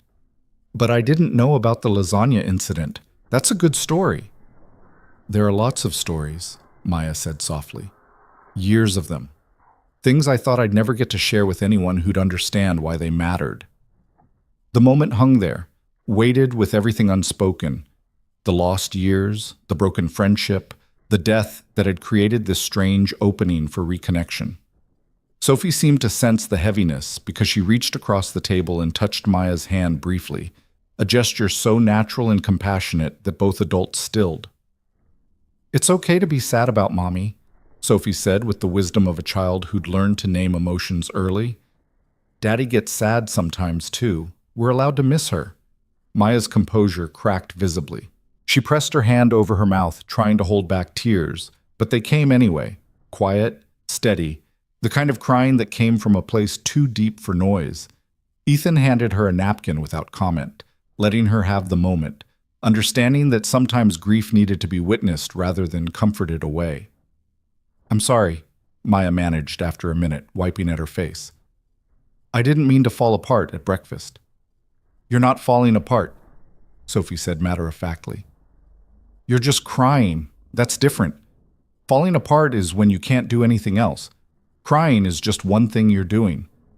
Ethan felt his own eyes burn at his daughter's words. She'd learned that distinction the hard way, had watched him struggle through the difference between grief that allowed functioning and grief that paralyzed. She'd been 5 years old trying to understand why Daddy sometimes cried while making dinner, or folding laundry, or reading her bedtime stories, and he'd explained it the best he could, that crying was just one of the things people did when they were sad. Not the only thing, not the thing that meant they couldn't also love and laugh and keep going. "You're very wise for 8, Maya said, attempting a smile through her tears. "Your mother would be so proud of the person you're becoming." "That's what Daddy says, too." Sophie took another bite of pancake, seemingly unbothered by the emotional intensity of the moment. "Can you tell me another story? One where Mommy was brave or did something cool?" Maya glanced at Ethan, silently asking permission to continue, to claim more space in this morning. He nodded, settling back in his chair with his coffee, ready to hear more about the Claire he'd never known. The college girl who'd existed before loss and motherhood had shaped her into the woman he'd married. "Your mother was incredibly brave," Maya began, her voice steadier now. "She stood up for people when nobody else would. There was this guy in one of our classes, Ben, who had a stutter. Some people made fun of him, did cruel imitations when he tried to participate in discussions. And one day, Claire just had enough. She stood up in the middle of class and told everyone that Ben had more courage in his pinky finger than they had in their entire bodies, because he showed up every day ready to speak even though he knew it was hard for him. She said if anyone had a problem with Ben's stutter, they could take it up with her." "Did they stop being mean?" Sophie asked, her eyes wide. "They did. Because your mother had this way of making people want to be better than they were. She didn't shame them. She just held up a mirror and made them see themselves clearly. Ben became one of our good friends after that. He actually spoke at her graduation, talked about how Claire had changed his college experience by refusing to let people treat him as less than." Ethan's throat tightened. That sounded exactly like Claire, fierce in defense of the vulnerable, unwilling to stay silent when she saw injustice. She'd been the same way in their marriage, in their neighborhood, in the world she moved through, always noticing who was being overlooked, always making space for people who needed it. "She sounds really cool," Sophie said, "like a superhero but a regular person." "She was a superhero," Maya agreed, "just without the cape. Though she did have this vintage leather jacket she wore all the time that made her look pretty badass." She caught herself. "I mean, pretty cool." "It's okay. You can say badass. Daddy lets me say it sometimes when I'm describing something really impressive." Sophie grinned. "Like when I finally learned to do a cartwheel, I said it was badass and Daddy agreed." Maya laughed, some of the tension finally easing from her shoulders. "Well, the jacket was definitely badass. It was brown leather with zippers everywhere, way too big for her, and she'd found it at a thrift store for $15. She wore it constantly, even in summer, because she said it made her feel invincible." What happened to it? Sophie asked. The question landed heavy because Ethan knew the answer, and clearly Maya did too. They exchanged a quick glance before Maya spoke carefully. I don't know. She probably got rid of it at some point, moved on to different clothes. That happens when you get older. Your style changes. But Ethan knew differently. Claire had kept that jacket, had it hanging in the back of their closet even after she'd stopped wearing it years ago. She'd said she couldn't bring herself to donate it, that it held too many memories. After she died, Ethan had found it and held it for a long time, trying to catch any remaining scent of her in the leather, any trace of the woman who'd worn it like armor through her early 20s. It was still in his closet now, tucked away with her other clothes he couldn't bear to sort through. I'll show you something after breakfast, Ethan said quietly, if you want to see it. Maya's eyes widened slightly, understanding immediately what he was offering. I'd like that, very much. They finished breakfast with lighter conversation, Sophie explaining her upcoming school play, Maya sharing careful details about her work as a graphic designer, Ethan describing the project he was managing at the software company where he worked. The talk was cautious still, all of them testing the boundaries of this new arrangement, but it felt less forced than it had an hour ago. Maya was fitting into the space at their table, not perfectly, but possibly, like a puzzle piece that almost matched but needed some adjusting. After they cleared the dishes together, Sophie insisting on helping, Maya naturally falling into a rhythm of rinsing while Ethan loaded the dishwasher, Ethan led them to his bedroom closet. He hesitated with his hand on the door, suddenly aware that he was about to reveal something intimate, the preserved remnants of Claire's physical existence that he'd kept hidden from everyone, including his sister. You don't have to, Maya said softly, reading his hesitation. If it's too much. But Sophie was already pushing past them both, curious and unburdened by adult complicated feelings about dead people's clothing. Is it in here? The jacket? Ethan opened the closet fully. Claire's clothes hung on the left side, exactly where they'd always hung, unchanged except for the layer of dust that had settled despite the closed door. Dresses she'd worn to work, sweaters she'd lived in on weekends, the jeans she'd claimed made her look like she had her life together even when she didn't. And in the very back, behind everything else, the brown leather jacket with all its zippers. Sophie reached for it reverently, pulling it off the hanger with careful hands. The jacket was enormous on her 8-year-old frame, the shoulders drooping past her arms, the hem hitting her knees. She looked like a child playing dress-up, which in a way she was, trying on her mother's past, attempting to understand who Claire had been before Sophie existed. It still smells like her, Sophie said, burying her face in the collar. Kind of, mixed with old closet smell, but still her underneath. Maya stood frozen in the doorway, staring at the jacket like it was a ghost made manifest. Her hand drifted to her mouth, her eyes bright with unshed tears. She kept it. All these years she kept it. She kept a lot of things, Ethan said. I couldn't bring myself to sort through most of it. Some days I think I should donate everything, let someone else get use out of clothes that are just taking up space. Other days I think if I get rid of any of it, I'll lose the last tangible pieces of her I have left. You won't lose her, Maya said, her voice thick. She's in Sophie's laugh, and your stubbornness, and the way you both tilt your heads when you're thinking hard about something. She's in the life you built and the person you're raising and every choice you make with her in mind. The clothes are just clothes. I know, but they're also not just clothes. No, Maya agreed, they're not. Sophie spun in a circle, the jacket's 2 long arms flying out around her. Can I keep this? To wear sometimes when I miss her? Ethan's instinct was to say no, to keep the jacket preserved exactly as it was, untouched and pristine in the back of the closet. But looking at Sophie's hopeful face, at the way she was already hugging the jacket around herself like it could hug her back, he realized that was exactly wrong. Claire's things weren't meant to be shrines. They were meant to be loved and used and lived in. You can keep it, he said, but you have to promise to take good care of it. I promise. Sophie clutched the jacket tighter. I'll hang it up every night and I won't get it dirty, and I'll only wear it on special occasions or when I really, really need to feel brave. That sounds perfect, baby girl. Maya wiped at her eyes again, a smile breaking through the tears. She looks just like Claire did in that jacket. Same fierce expression, same way of standing, like she's ready to take on the world. They moved back to the living room. Sophie still wearing the oversized jacket and settled into a more comfortable arrangement. Sophie on the floor with her art supplies, starting a drawing of something she refused to reveal, while Ethan and Maya sat on opposite ends of the couch, with coffee that had gone lukewarm but served as something to hold on to. "Thank you for this morning," Maya said quietly, pitched low enough that Sophie wouldn't overhear from where she was absorbed in her art. "For letting me in. I know it can't be easy." "It's not," Ethan admitted, "but Sophie deserves to know all the versions of her mother, not just the one I can provide. And Claire wanted this. That has to count for something." "It counts for everything." Maya traced the rim of her mug with one finger, her gaze distant. "I've spent 3 years feeling like I lost her twice. Once, when our friendship ended, and again when she died before we could properly reconcile. This morning, getting to talk about her, to share those stories with Sophie, it felt like getting a piece of her back." "What was she like?" Ethan asked. "Really like, I mean. Before life got complicated, before she had to be someone's wife and someone's mother, who was Claire when she was just Claire?" Maya considered the question carefully, like she was sorting through years of memories to find the ones that mattered most. "She was intense. Everything she did completely. When she loved something, she loved it with her whole heart.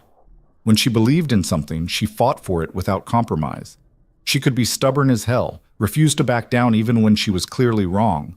But she was also the most loyal person I've ever known, until you gave her a reason not to be." The last part landed with quiet weight, an acknowledgement of what had been broken between them. "She had this laugh that was completely uninhibited," Maya continued, "like she'd forgotten to be self-conscious.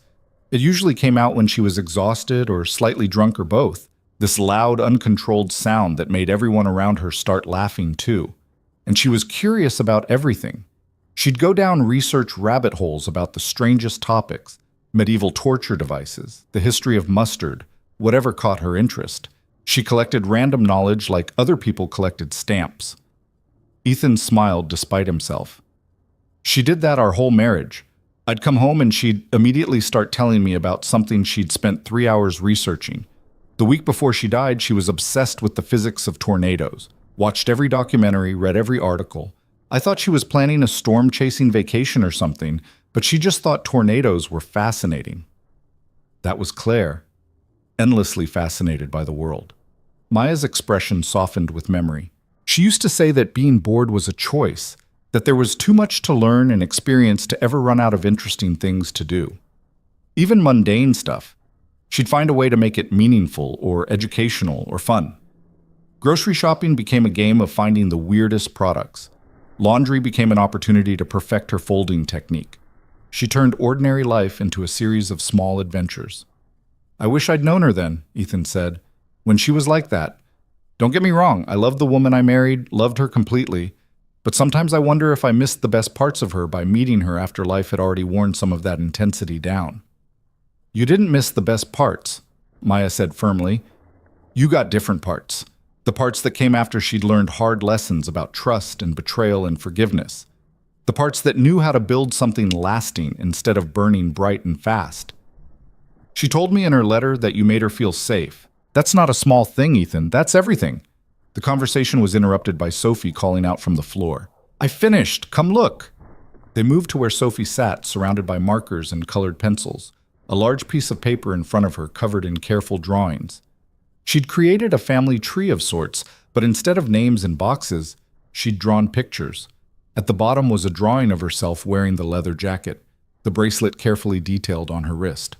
Above her were 2 branches, one showing Ethan and Claire together, another showing young Claire and young Maya together, recreated from the photo she'd seen. "It's all the people who loved Mommy," Sophie explained, "and all the people who loved me. See, there's you and Daddy from now, and you and Mommy from before. And in the middle is Mommy, connecting everything, because even though she's gone, she still connects us all together." Maya pressed her hand over her mouth, clearly fighting back tears again.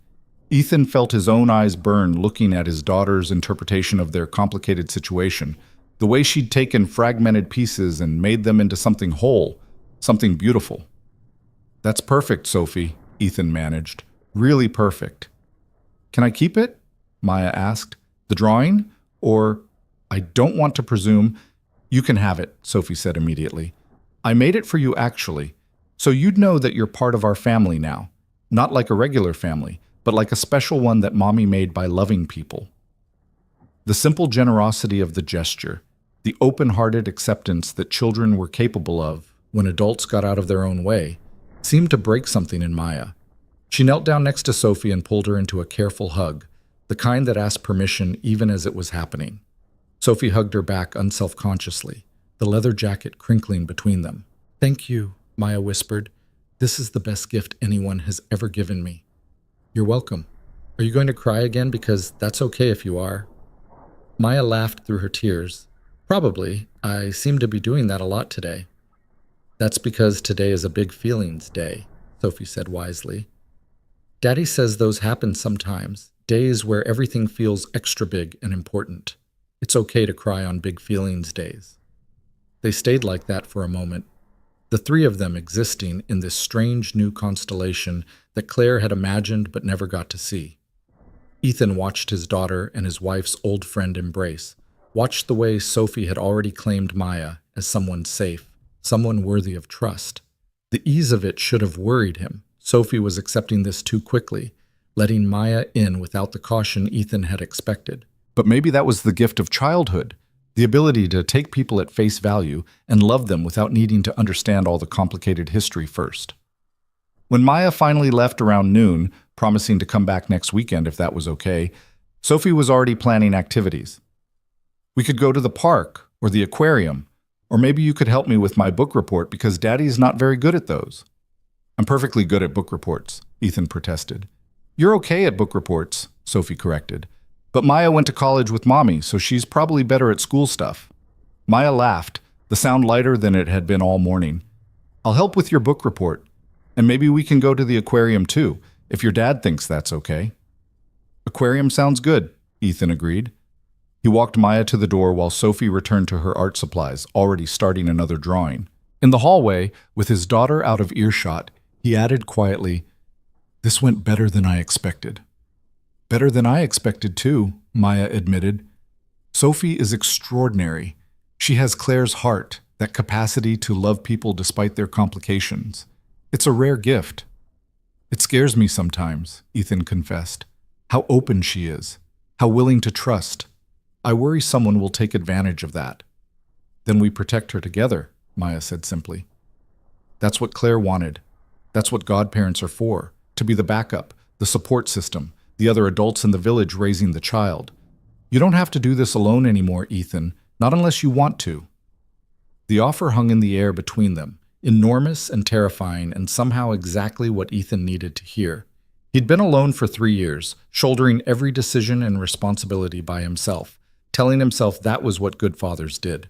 But maybe good fathers also knew when to accept help, when to let other people into the sacred space of raising a child. "I don't want to do it alone," Ethan said, the admission difficult but necessary. "But I need you to understand that Sophie comes first. Always. Before your grief, before your guilt, before whatever you need from this arrangement. If I ever feel like you're here for the wrong reasons, this ends. I understand, and I agree completely." Maya met his eyes steadily. "I'm here for Sophie. Everything else is secondary." After she left, Ethan returned to find Sophie had hung the leather jacket carefully in her own closet and was now building an elaborate fort in the living room using every blanket and pillow she could find. The apartment felt different somehow, fuller, like the air itself had expanded to accommodate new possibilities. "Did you like Maya?" Sophie asked from inside her blanket cave, her voice slightly muffled. "I did. Do you like her?" "Yeah. She makes me feel closer to Mommy. Like there's more of Mommy to know now, not just the parts I remember." Sophie's head emerged from the fort. "Is she going to be around a lot now? Like, part of our normal?" "If you want her to be." Sophie considered this seriously, the way she considered all major questions. "I think I do. It's nice having another person, like our family got a little bigger without Mommy having to come back. Because she can't come back, right? That's still true?" The question was asked with the pragmatism of a child who'd learned early that death was permanent, but Ethan heard the tiny thread of hope underneath it, the wish that maybe, somehow, the rules could change. That's still true, baby girl. Mommy can't come back. But Maya can help us remember her better, help us keep her alive in our stories and memories. That's good then. That's something. Sophie disappeared back into her fort, apparently satisfied with this answer. I'm going to draw more pictures. Of all the people who loved Mommy, it's a big project. Ethan left her to her art and settled on the couch with his laptop, ostensibly to catch up on work emails, but really just needing something to do with his hands while his mind processed the morning. Everything had shifted so quickly, from complete isolation to this tentative new arrangement, from believing he had to protect Sophie from all outside influence to recognizing that maybe expansion was another form of protection. His phone buzzed with a text from Maya. Just a simple message, no words, just a photo. She'd hung Sophie's drawing on her refrigerator, the family tree of people who loved Claire now displayed prominently in her kitchen. The image made Ethan smile despite himself. He typed back, "Sophie will be happy to see that. She takes her art very seriously." Maya's response came quickly. "As she should. It's beautiful. She's beautiful. Thank you again for this morning. I know it was a risk." "It was the right risk," Ethan wrote, surprising himself with the certainty of the words. Claire knew what she was doing when she chose you. 3 dots appeared and disappeared several times before Maya's final message came through. "I hope so. I'm going to spend the rest of my life trying to deserve that choice." Ethan set his phone down and looked toward Sophie's fort, where small humming sounds indicated she was deeply absorbed in her artistic process. His daughter was drawing people who loved Claire, creating a visual map of connection that transcended death and time and broken friendship. She was doing what children did best, taking the complicated and making it simple, taking the broken and making it whole, taking the sad and finding the joy underneath. Outside, the November afternoon was giving way to evening, the light shifting to that golden quality that made everything look softer and more forgiving. Inside their apartment, life was continuing in its new shape, still missing Claire, always missing Claire, but no longer quite so alone in that missing. Ethan thought about the text he'd sent Maya just 2 nights ago, the wine-fueled message that had seemed like such a terrible mistake at the time. "You're beautiful. I see you in the lobby sometimes and wonder what it would be like to actually talk to you." He'd been reaching out in loneliness, looking for connection with a near stranger, never imagining that the stranger held the keys to his wife's hidden history. Sometimes the universe worked in strange ways. Sometimes the worst decisions led to the best outcomes. Sometimes the message sent at exactly the wrong time turned out to be exactly right. "Daddy?" Sophie's voice called from the fort. "Do you think Mommy can see us? Like from wherever she is now?" It was a question Sophie asked periodically, usually when she was feeling philosophical or missing Claire more acutely than usual. Ethan always struggled with how to answer it. He wasn't religious enough to confidently promise heaven, but he wasn't cynical enough to deny all possibility of something beyond death. "I think," Ethan said carefully, moving closer to the fort so Sophie could hear him clearly, "that if there's any way for Mommy to see us, she's watching.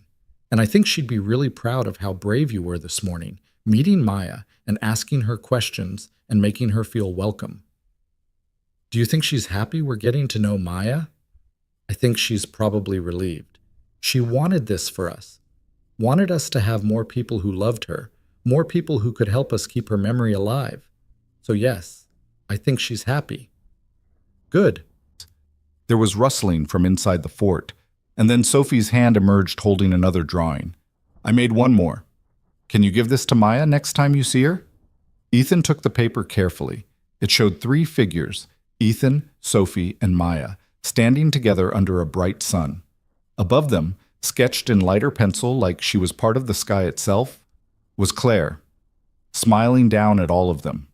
Connecting her to the 3 people below was a thin line labeled in Sophie's careful handwriting, "Love doesn't end." "That's beautiful, Sophie." "I know, I'm really good at drawing." There was no arrogance in the statement, just simple confidence. "Make sure Maya knows that Mommy is happy about this, about all of us being together.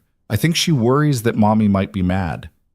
"I'll make sure she knows," Ethan promised, folding the drawing carefully and setting it on the coffee table where he wouldn't forget it. His daughter's intuition was remarkable. She'd identified exactly what Maya needed to hear, the reassurance that forgiveness extended beyond death, that Claire's blessing on this arrangement was real and enduring. The evening progressed in its normal rhythms. Dinner that Sophie helped make, a movie they'd seen a dozen times but still enjoyed, the bedtime routine that had become sacred ritual over 3 years of just the two of them. But underneath the normal was something new, something that felt like possibility opening up where there had only been careful containment before. When Ethan tucked Sophie into bed that night, she was wearing the bracelet and had the leather jacket draped carefully over her desk chair where she could see it from bed. She looked peaceful in a way she hadn't in a while, like something had settled into place. "I like our new big feelings, family," Sophie murmured as Ethan pulled her blanket up. "It feels right." "It does feel right," Ethan agreed, kissing her forehead. "Sleep well, baby girl." "You too, Daddy. And don't worry so much. Mommy chose good people. You and Maya. We're going to be okay." The confidence in her voice, the absolute certainty that they would navigate this successfully, made Ethan's throat tight.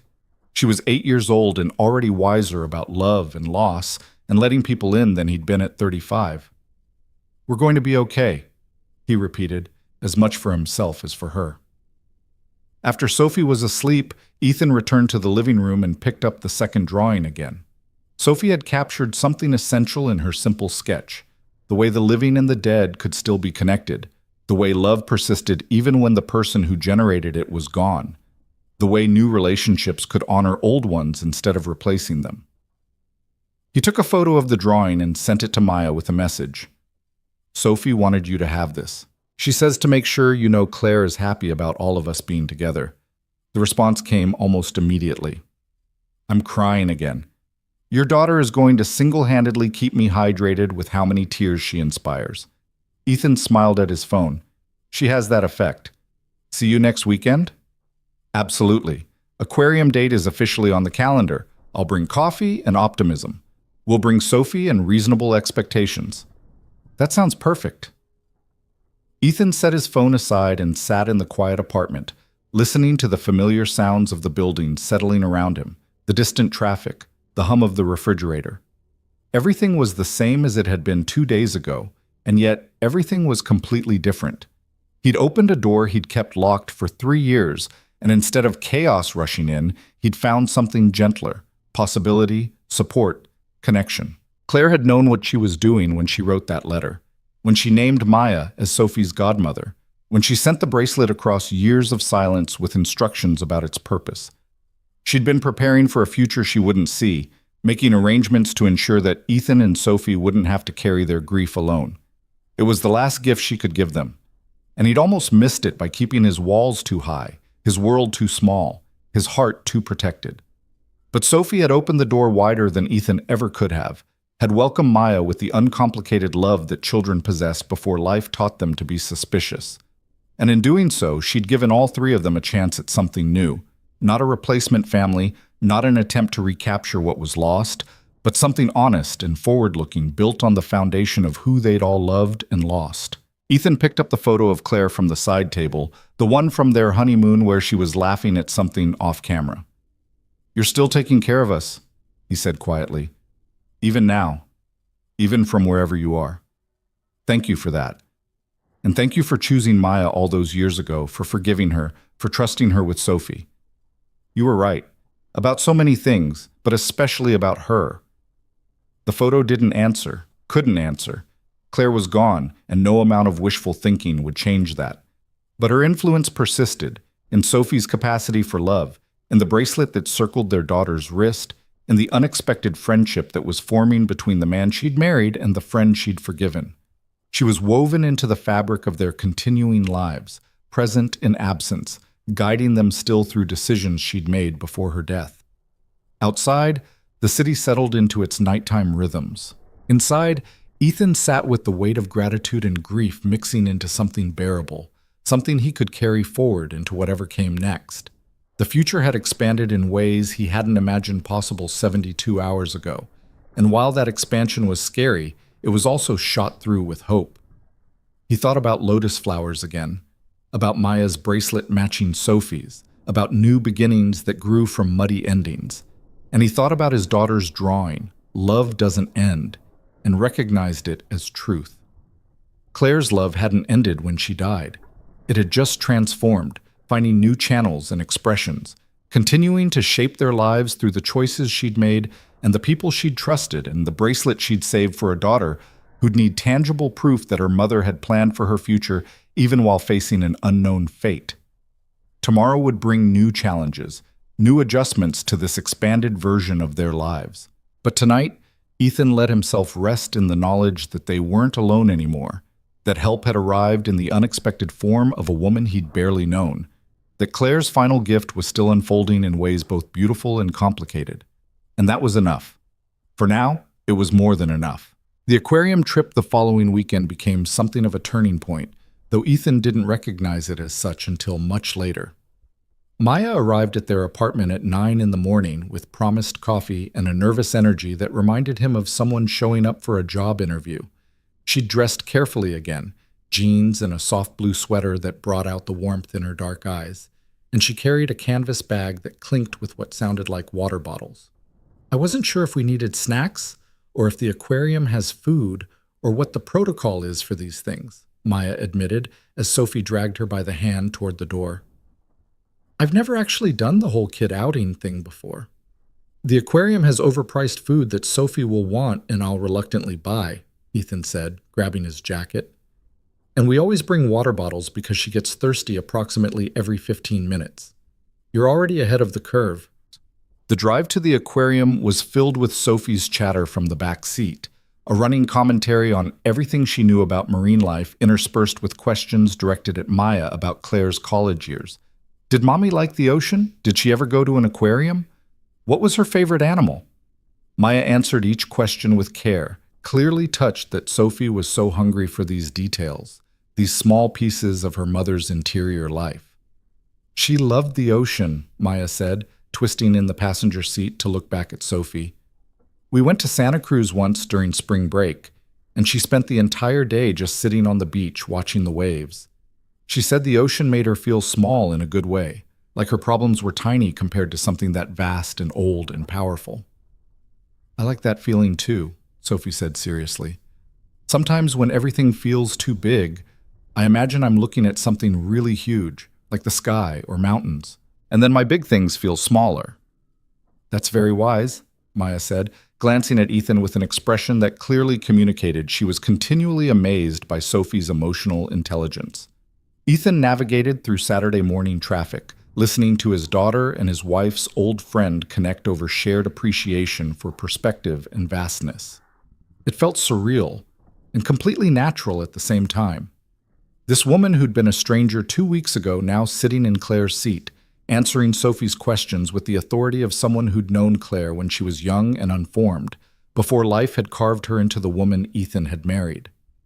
The aquarium was moderately crowded with weekend families, children pressing their faces against glass tanks, while parents corralled younger siblings and tried to make the experience educational. Sophie made a beeline for the jellyfish exhibit, her favorite, and stood mesmerized by the pulsing, translucent creatures drifting through their illuminated tank.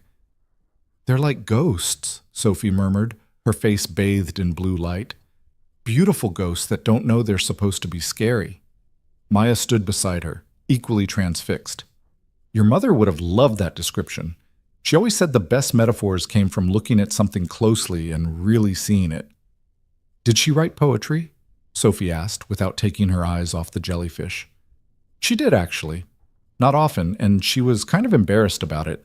But sometimes when she was feeling particularly emotional or philosophical, she'd write these short poems in the margins of her notebooks. I don't think she ever showed them to anyone except me."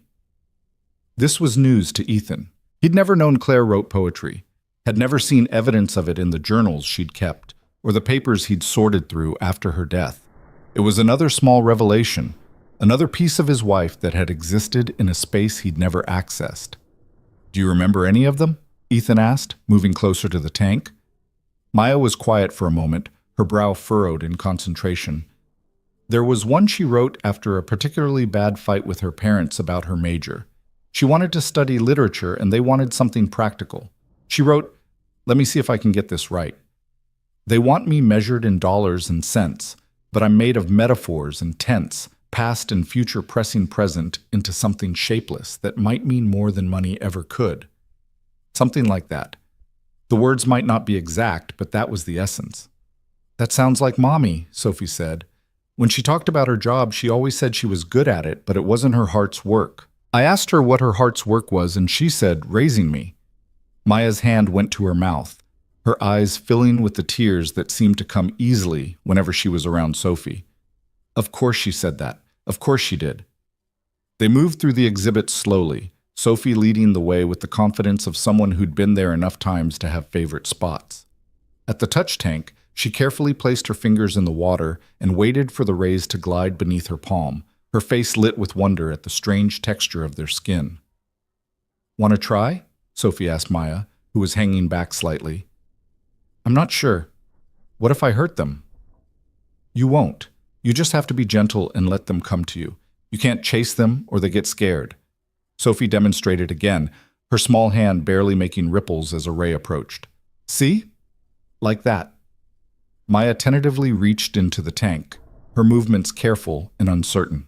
When a ray finally brushed against her fingers, her face transformed with delight. Oh, it's like wet velvet. Right? That's exactly what it's like. Sophie was thrilled to have Maya understand her enthusiasm. Daddy says they're cartilaginous, which means their skeleton is made of the same stuff as our ears and noses. Isn't that weird? That's very weird and very cool. Maya kept her hand in the water, clearly hoping for another ray to pass by. Your daddy is smart about fish facts. He's smart about lots of facts, Sophie said loyally, but he's not as good at feelings facts. That's where I have to help him. Ethan snorted. Feelings facts? Is that what we're calling it now? Yes. Like, you're good at knowing what temperature the water should be for my bath, but I'm better at knowing when you're sad even if you're pretending not to be. Sophie said this matter-of-factly while coaxing another ray toward her hand. It's just different kinds of smart. Maya looked at Ethan with something like sympathy mixed with understanding. She's not wrong. We all have our different intelligences. Some people are better at the practical stuff. Some people are better at reading emotions. Both matter. Claire was good at both, Ethan said quietly. She could fix a leaky faucet and then immediately turn around and have a deep conversation about feelings. I always envied that range. She wasn't always good at both, Maya corrected gently. She had to learn the feelings part. When I first met her, she was all practical problem-solving, very task-oriented. It wasn't until she started therapy our junior year that she really learned how to name emotions and sit with them instead of just trying to fix everything. This was another surprise. Claire was in therapy? For about 2 years. After some stuff with her parents got really intense. She never told you? Ethan shook his head, feeling that strange disorientation again. The sense that he'd known his wife intimately and yet missed entire chapters of her life.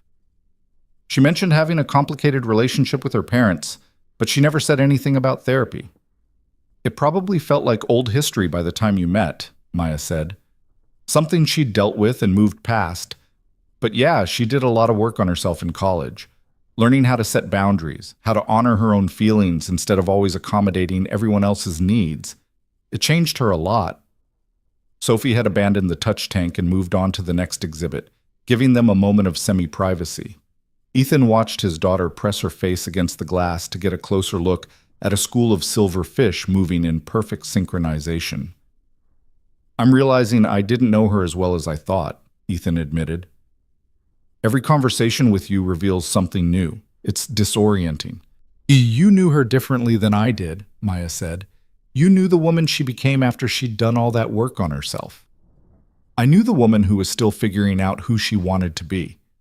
Neither version is more real or more valid. They're just different stages of the same person. But I wish I'd known about the earlier stages. Wish she'd told me about the therapy, about the poetry, about all the things that shaped her before I came along.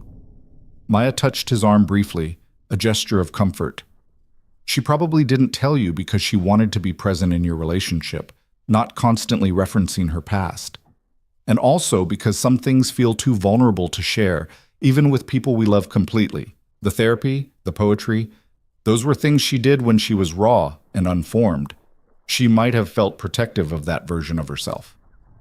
Or embarrassed, Ethan suggested. Maybe, but I don't think that's it. I think she just moved forward in the way healthy people do. She took what she learned and became someone new, and that new person was the one she brought to you. Maya paused, watching Sophie dart from one tank to another. She told me in her letter that you made her feel safe. That's not a small thing, Ethan. Whatever she kept from you, she didn't keep it because she didn't trust you. She kept it because it wasn't relevant to who she'd become.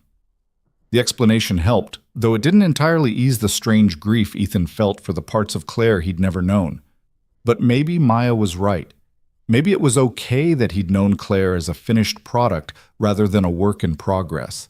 Maybe that was actually a gift, the privilege of loving someone who'd already done the hard work of becoming themselves. They caught up with Sophie at the shark tunnel, the massive glass tube that allowed visitors to walk through while sharks and rays swam overhead. Sophie stood in the middle of the tunnel with her arms spread wide, spinning slowly to take in the 360-degree view. "This is my favorite part," she announced as they joined her. "It feels like being inside the ocean instead of just looking at it." A large hammerhead glided directly above them, its distinctive head silhouetted against the blue water. Sophie craned her neck to watch it pass, her expression one of pure awe. "Mommy brought me here," Sophie said suddenly, her voice softer. "Before she died. It was just us.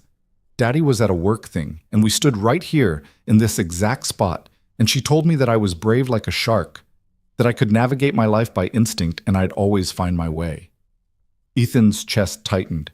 He remembered that weekend, a conference in Seattle he'd had to attend, leaving Claire and Sophie for 3 days. He'd felt guilty about the trip, had called every night to check in. Claire had mentioned taking Sophie to the aquarium, but hadn't shared that particular conversation. "You are brave like a shark," Maya said, her voice thick. "Your mother was right about that." "I try to be, but sometimes I feel more like a jellyfish, like I'm just floating and hoping I don't bump into anything that hurts." Sophie kept her eyes on the water above them. "Is that okay? To feel like different animals at different times?" "That's more than okay," Maya said. "That's being human. We all contain multitudes. Sometimes we're sharks, sometimes we're jellyfish, sometimes we're those little fish that hide in the coral. The key is knowing which one you need to be in any given moment." Sophie considered this, still watching the sharks circle overhead.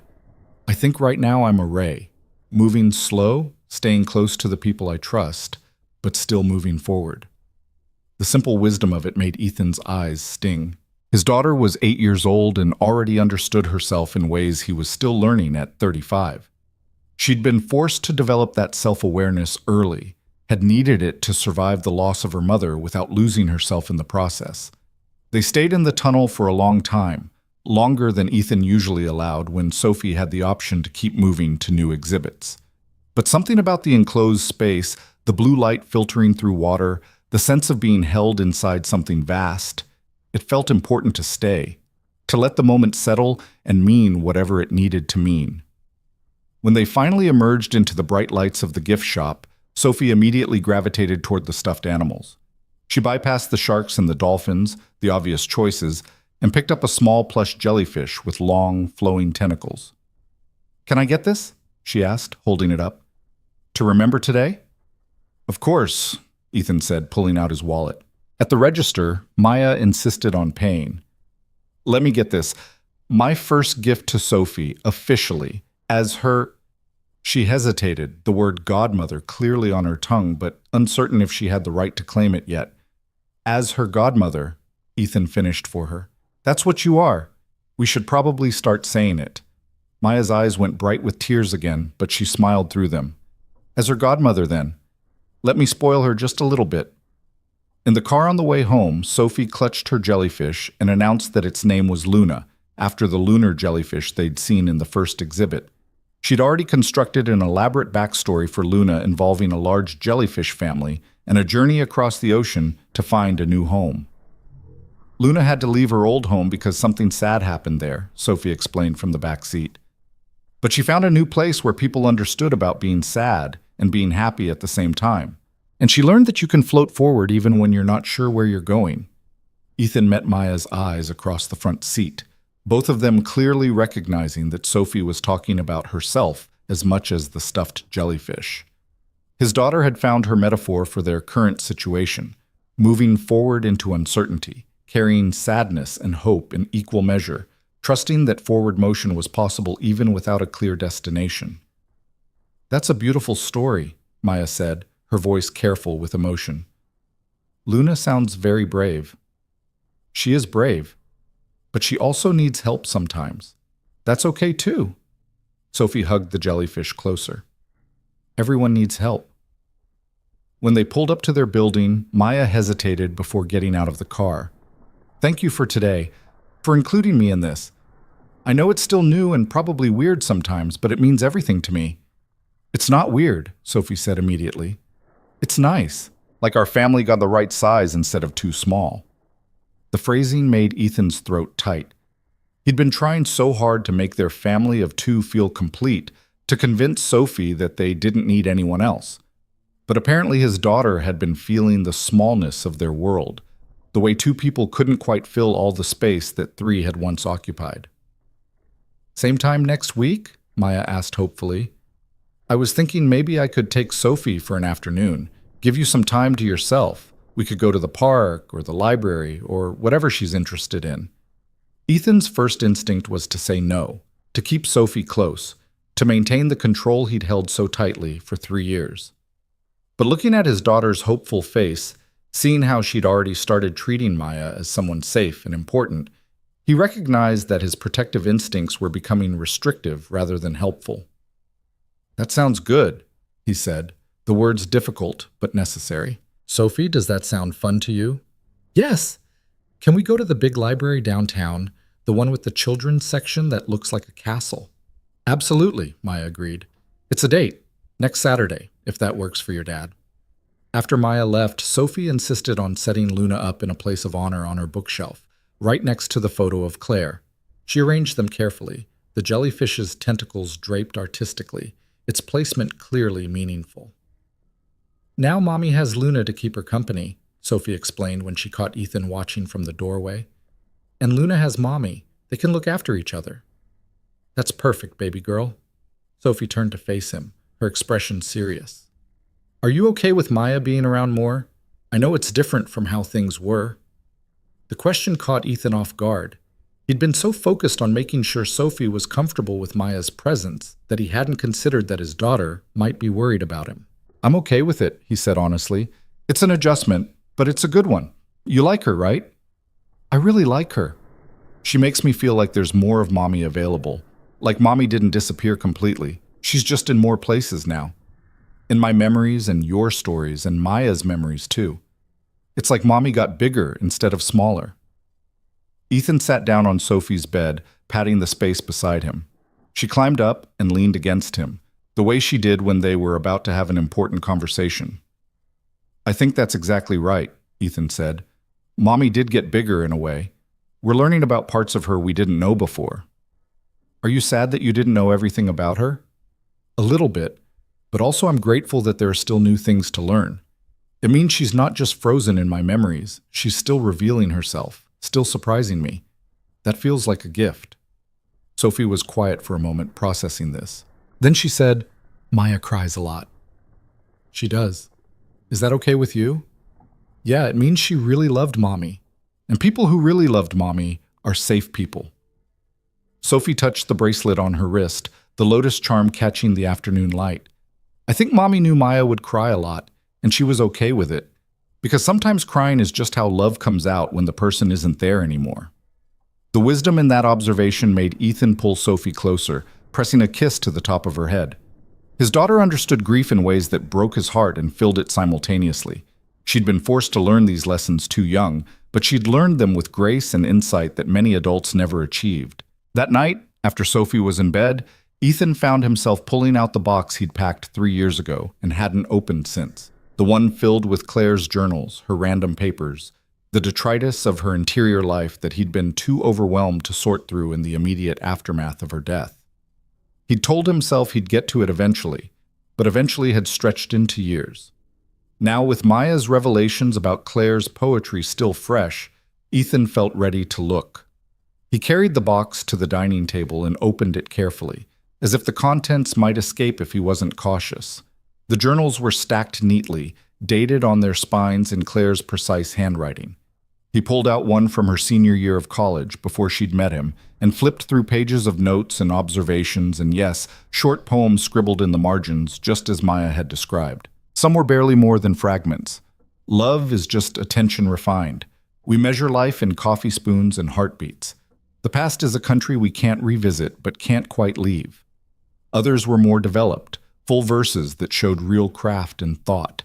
Ethan read them slowly, hearing Claire's voice in the rhythms, recognizing her preoccupations with time and memory and the difficulty of being fully present. One poem, written shortly after what Ethan guessed was the fight with Maya based on the dates, hit particularly hard. Betrayal tastes like pennies in your mouth, metallic, bitter, slightly poisonous. My best friend fed me lies and called it protection, confused her fear with my safety, her needs with my wellness. Now I'm supposed to forgive her, but forgiveness requires trust, and trust is a bridge she burned herself. Maybe someday I'll rebuild it. Maybe someday the bitter taste will fade. But today, I'm just sitting in the wreckage learning that love is not the same as loyalty, and loyalty is not the same as friendship, and friendship is not permanent no matter how permanent it feels. Ethan read it 3 times, feeling the rawness of Claire's pain, understanding for the first time the depth of what Maya's betrayal had cost. This wasn't a simple falling out or a minor argument. This was a foundational relationship being shattered, the kind of loss that left scars. And yet Claire had eventually forgiven Maya, had written her that letter, had named her Sophie's godmother, had sent the bracelet with instructions to be part of their daughter's life. Somehow, between this poem of betrayal and the forgiveness letter written years later, Claire had found a way to rebuild that burned bridge. Ethan kept reading, moving through the journals chronologically, watching Claire's thoughts evolve. The poems became less frequent as she got older, replaced by practical lists and work notes, and eventually by entries about meeting Ethan, about their early dates, about the cautious hope that maybe she could trust someone completely again. "Met someone today who makes me want to try," she'd written after their first date. "He looks at me like I'm fascinating rather than complicated, like my depths are attractive rather than exhausting. I'm scared I'll ruin this by being too much or not enough or whatever version of wrong I've convinced myself I am. But maybe that's the fear talking. Maybe this time I can just be myself, and that will be sufficient." The entry made Ethan's vision blur. He thought he was the one taking a chance on Claire, the one choosing to love a woman who'd been clear about her emotional complications and past hurts. But she'd been taking an equal risk on him, trusting him with a heart that had already learned how badly trust could turn out. He found the journal from right before they got married, filled with wedding planning notes and excited anticipation. But tucked in the back, written on a loose piece of paper, was another poem. "I'm marrying a man who doesn't know about the poems I write in margins, the therapy sessions that reconstructed me, the friend I loved and lost to my own standards. He thinks I arrived fully formed, healed, and whole and ready. And maybe I did arrive that way. Maybe all that past work was preparation for this moment of choosing forward instead of backward, choosing trust instead of safety, choosing to believe that not everyone leaves even though everyone might. He doesn't need to know about the poems. He just needs to know I love him. And I do. I absolutely do." Ethan set the paper down carefully, his hands shaking. Claire had made a conscious choice not to share certain parts of herself, not because she didn't trust him, but because she'd wanted their relationship to exist in present tense rather than past. She'd wanted to be the woman she'd become, not the woman she'd been while becoming. He could honor that, could understand that her privacy had been about self-determination rather than secrecy. And he could also be grateful that Maya existed to fill in those gaps now, to give Sophie the full picture of her mother's journey. His phone buzzed with a text from Maya. A photo of Sophie's drawing hung on her refrigerator with a new addition. Maya had added her own sketch of a lotus flower in one corner, her artistic skills evident in the delicate petals and careful shading. The message below read, "Adding my own contribution to Sophie's masterpiece. Thank you for today. For trusting me with your daughter. For letting me back into Claire's story." Ethan typed back, "I found Claire's journals tonight, the poems you mentioned. You were right about everything." 3 dots appeared immediately. "How are you feeling about what you read?" sad for the version of her that hurt so much, grateful she eventually healed, honored that she chose me to build something new with, overwhelmed by how much courage it took for her to trust again after what happened with you. The response took longer this time. When it came, it was longer too.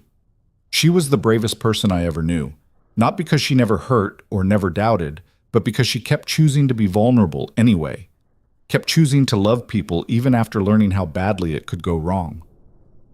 That kind of courage is rare. You were worthy of it. Sophie is the proof of that. Thank you for saying that, and thank you for being patient with me.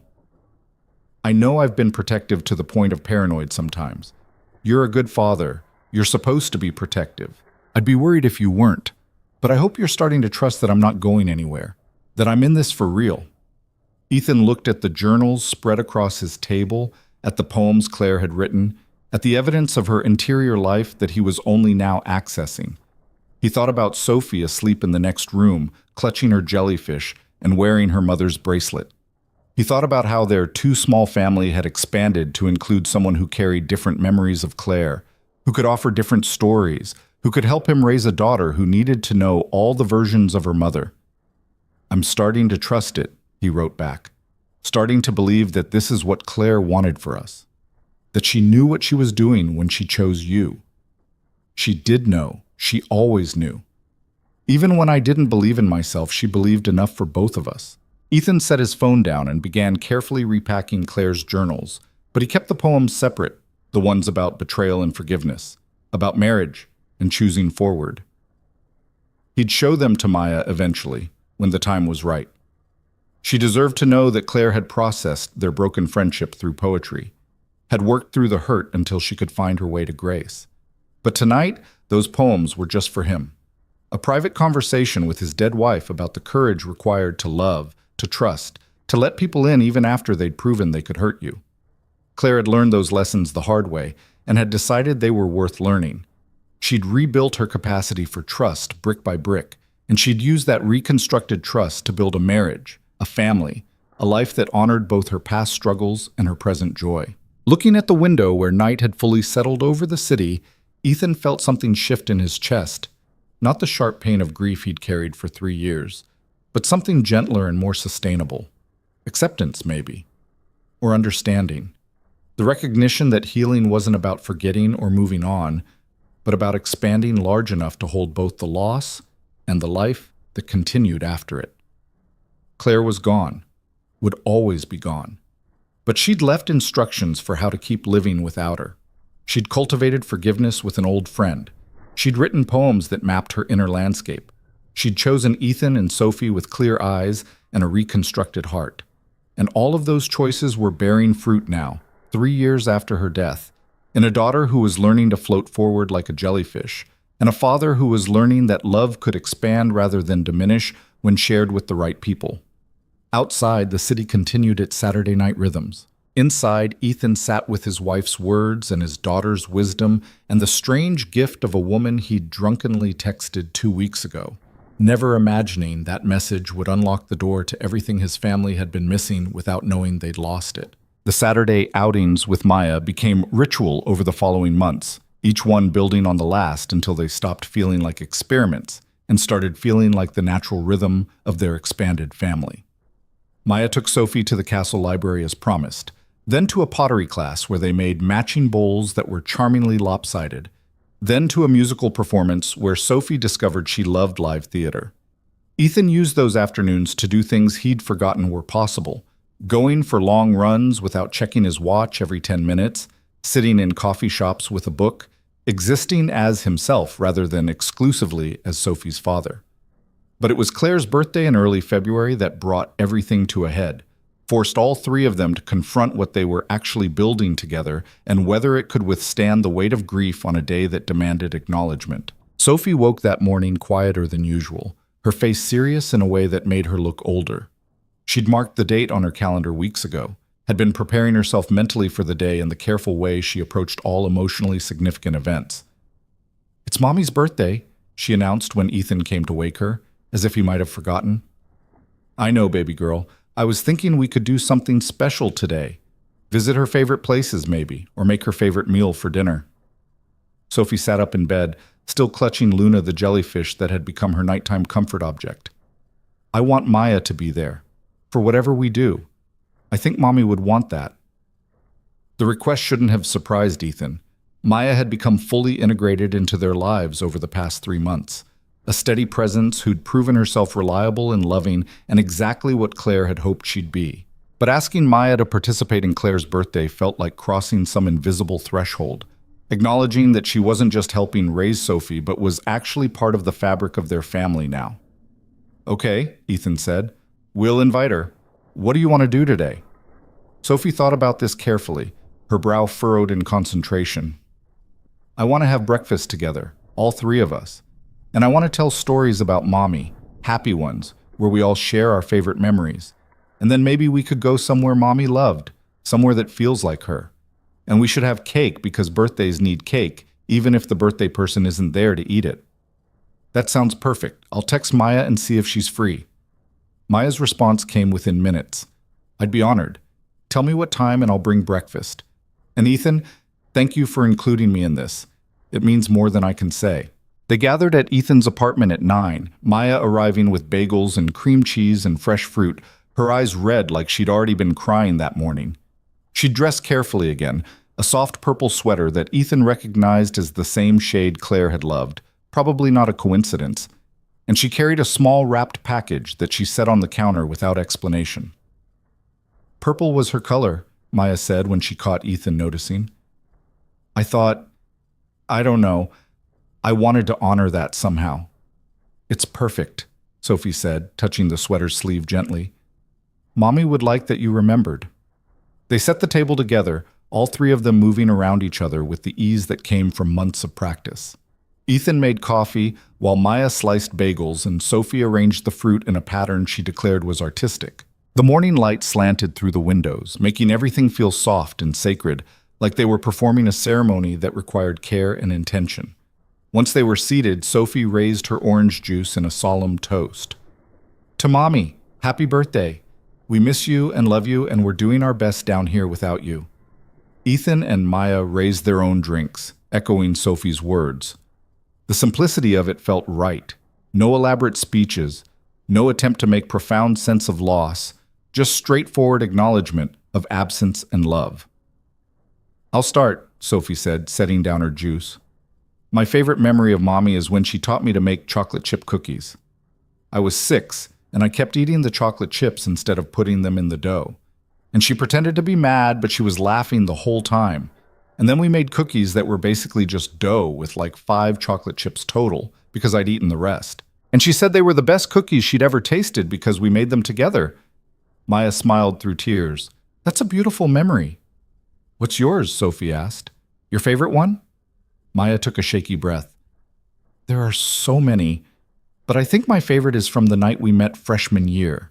We were at this orientation event and neither of us knew anyone, and we were both standing awkwardly by the snack table pretending to be very interested in the vegetable platter. And Claire just turned to me and said, "Nobody actually likes raw broccoli at parties, right? It's all performance?" And I laughed and said, "Total performance. I think we're supposed to pretend vegetables make us feel sophisticated."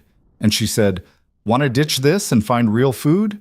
And we left and got pizza and stayed up until 3 in the morning talking about everything and nothing. And by the end of that night, I knew she was going to be one of the most important people in my life. Even though you later had a big fight? Sophie asked with her characteristic directness. Even though we later had a big fight, Maya confirmed. Sometimes the most important people are the ones we fight with and find our way back to. That's what makes them important. Not that everything is easy, but that they're worth the hard work of repairing what breaks. Ethan cleared his throat, aware that both Sophie and Maya were waiting for his contribution. My favorite memory is from right after we found out Claire was pregnant with Sophie. She was terrified. We both were. Because we'd only been married a year, and we weren't sure we were ready. But one night, about 3 months in, we were lying in bed, and Claire put my hand on her stomach, even though there was nothing to feel yet. And she said, "We're going to be so good at this. Maybe not perfect, but definitely good enough. And good enough is all our kid needs."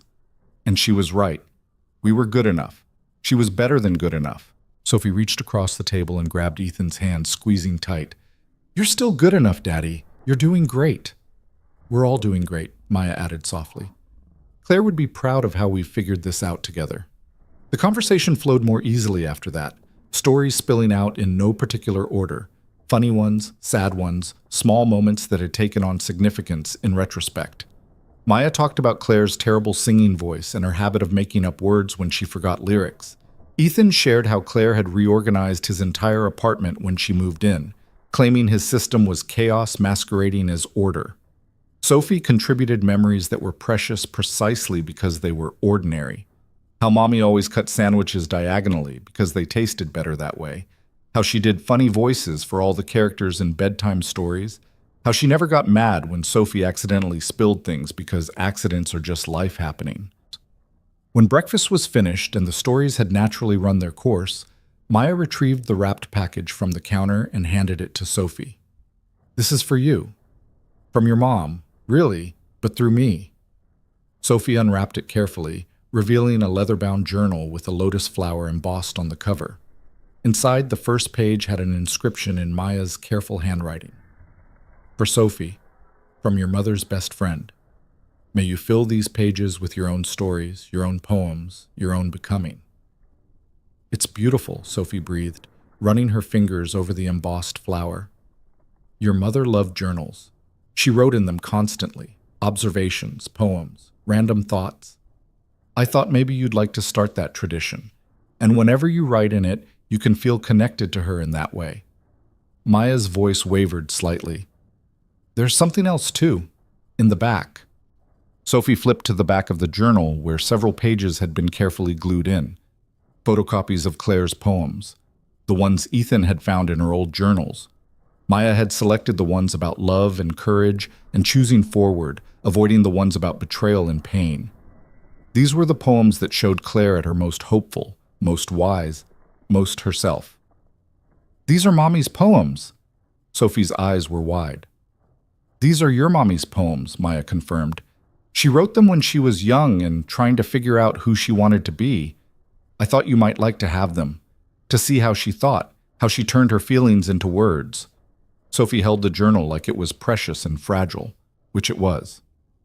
"Can we go to her favorite place now? I want to bring this with me. Want to sit somewhere she loved and read her words." Claire's favorite place had been the botanical gardens on the edge of the city, a sprawling oasis of carefully tended plants and winding paths that she'd visited whenever she needed to think or reset or just exist in beauty for a while. Ethan had brought Sophie there several times since Claire's death, but it had always felt like visiting a memorial rather than experiencing a living space. Today, with Maya walking beside them, it felt different. The gardens were in their late winter state, mostly browns and grays with occasional splashes of color from winter-blooming plants. But there was beauty in the starkness, in the architectural quality of bare branches against pale sky, in the promise of spring lurking underneath the dormancy. They found Claire's favorite bench, positioned beside a small pond where ducks paddled lazily between patches of ice. Sophie sat in the middle with Ethan and Maya on either side, the journal open on her lap to one of Claire's poems. "Can I read it out loud?" Sophie asked. "Please do," Maya said. Sophie's voice was clear and steady as she read her mother's words. "Being brave doesn't mean not being scared. It means being scared and doing the thing anyway. It means looking at all the ways something could go wrong and choosing to believe in the ways it might go right. It means falling and getting up and falling again, and understanding that the falling is part of the process, not proof that you should stop trying. Being brave means being soft in a world that rewards hardness, being open in a world that values walls, being honest in a world comfortable with lies. My mother taught me to be careful. Life taught me that careful isn't the same as wise. And wisdom, I'm learning, looks like courage wearing comfortable shoes, practical, sustainable, ready for the long walk toward becoming." The silence that followed was full and meaningful. Ethan watched his daughter absorb her mother's philosophy, saw the way the words settled into her like seeds that would grow over time. This was the gift Maya had given them, not just stories and memories, but Claire's actual voice, her way of thinking, her hard-won wisdom about how to move through the world. "Mommy was really smart," Sophie said finally. "She was," Maya agreed, "and you're just like her. Smart and brave and determined to do things right, even when right is hard." "Do you think she can see us right now?" Sophie looked up at the sky like she might catch a glimpse of something transcendent. Ethan and Maya exchanged a glance, both of them clearly uncertain how to answer. Finally, Ethan said, "I think if love can persist after death, and I believe it can, then Claire knows we're here, knows we're honoring her, knows we're trying our best to be the family she hoped we'd be." "With Maya now," Sophie added. "The family includes Maya now." "Yes," Ethan said, putting his arm around his daughter. "The family includes Maya now." Maya's breath hitched audibly. She'd been included in their activities, welcomed into their routines, but this was different.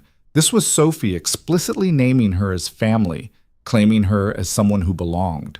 The validation clearly meant everything. "I don't want to replace your mother," Maya said carefully, looking at Sophie. "I could never do that. She was irreplaceable.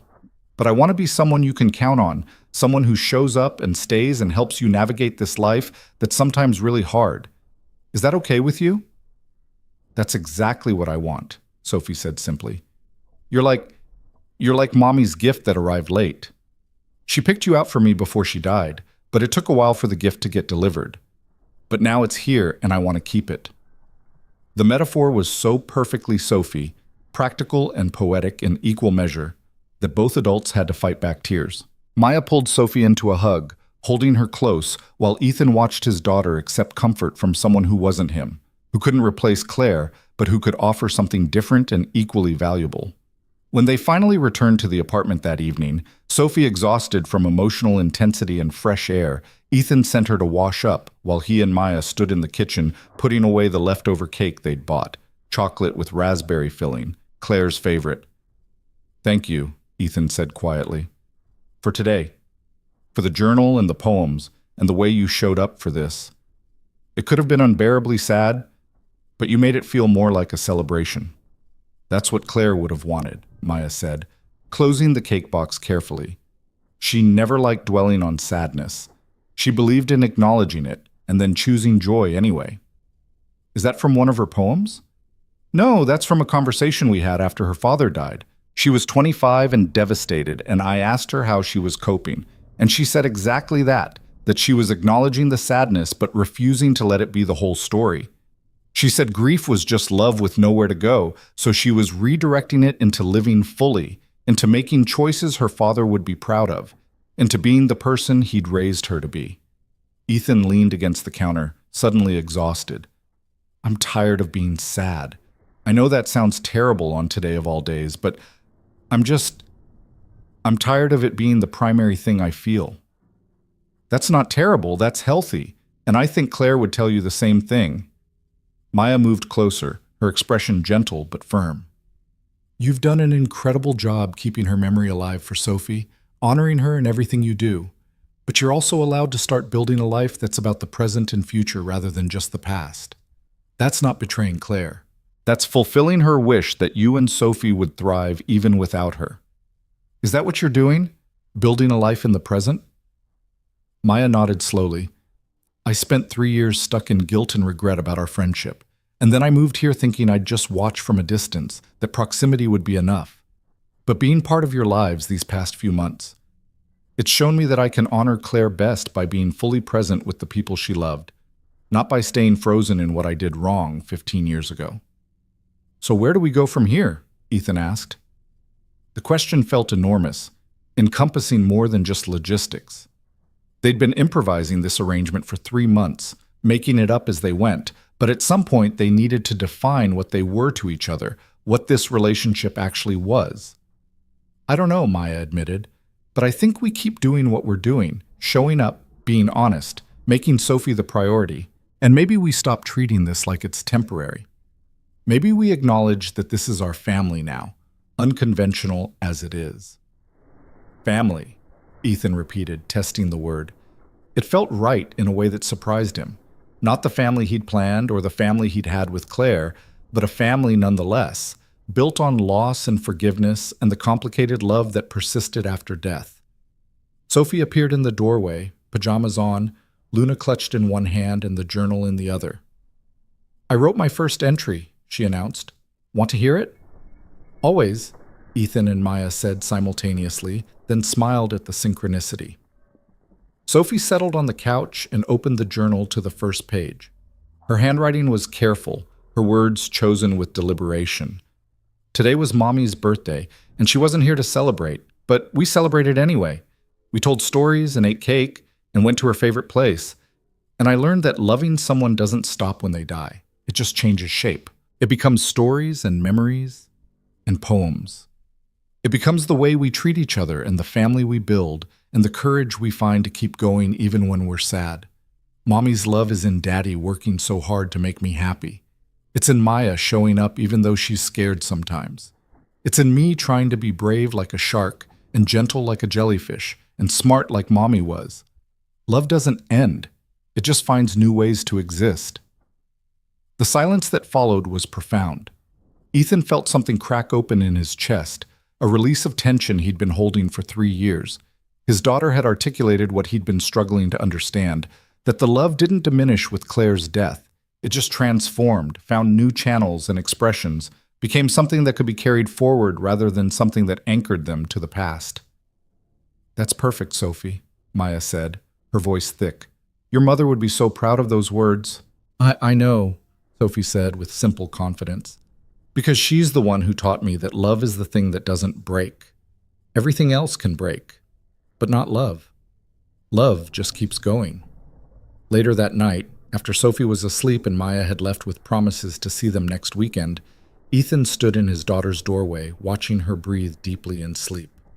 The journal was on her nightstand next to Luna and the photo of Claire, a new addition to the constellation of objects that helped Sophie feel connected to her mother. His phone buzzed with a text from Maya. Not words this time, but a photo. She'd framed Sophie's family tree drawing, the one with Claire connecting everyone, and hung it on her wall. Below the photo, she'd written, "Home is the people who loved the same person you loved. Thank you for letting me come home." Ethan felt tears slip down his cheeks, but they were different from the grief tears he'd shed for 3 years. These were tears of release, of gratitude, of recognition that healing had been happening gradually without him quite noticing. He'd been so focused on survival, on getting through each day with Sophie intact, that he'd missed the way the weight had been lifting incrementally, the way his capacity for joy had been expanding, the way their too small family had grown to exactly the right size. He typed back, "Claire knew what she was doing when she chose you. She always did." The response came immediately. "She knew what she was doing when she chose you too. You've honored her by being exactly the father Sophie needs, by letting me in even when it was scary, by choosing to trust again even after loss taught you how badly that can hurt." Ethan sat on the couch with his phone, the apartment quiet around him, and let himself imagine what the next chapter might look like. Not replacing Claire, never that, but building something new that honored her memory while also creating space for life to continue. Sophie was thriving in ways she hadn't when it was just the two of them. He was less lonely, less overwhelmed, less convinced that he had to carry everything alone. And Maya was becoming the godmother Claire had envisioned, present, reliable, deeply invested in Sophie's well-being. A year passed with surprising speed, marked by the normal milestones of childhood and the slow accumulation of new traditions. Maya attended Sophie's school events, cheering loudest at the spring play where Sophie played a very enthusiastic tree. She joined them for weekly dinners, her cooking skills improving with practice until she could make a lasagna that would have made Claire laugh with recognition of how far she'd come from that college disaster. She became the person Ethan called when he needed advice, when Sophie asked questions he didn't know how to answer, when the weight of single parenthood felt too heavy to carry alone. And somewhere in that year, without anyone formally deciding it, Maya became family in the truest sense. Not family by blood or marriage, but family by choice and commitment and showing up consistently, even when it was hard. Sophie's 9th birthday fell on a Saturday in June, and she requested a small party at the apartment with just her closest friends, and of course Maya. While the children ran wild with sugar and excitement, Maya and Ethan stood in the kitchen preparing more snacks and watching Sophie orchestrate elaborate games with the confidence of someone who knew she was loved and safe. "She's so much like Claire," Maya observed, not for the first time. "The way she brings people together makes everyone feel included. That was Claire's gift too." "She's getting your artistic skills, though," Ethan pointed out. "Those drawings she's been making are way beyond what I could do at her age. Or my current age, honestly." Maya laughed. "I've been working with her on technique. She's got natural talent, but she needed someone to show her how to develop it. I hope that's okay. I know I should have asked." "It's more than okay. I love that you're sharing that with her. She needs those connections, those ways of understanding herself through other people's skills and interests." Ethan poured juice into cups, the domestic task feeling comfortable and familiar. "I've been thinking about something." "What's that?" "You're still in your apartment downstairs, one floor away, but you're here most evenings anyway, and Sophie asks for you when you're not around.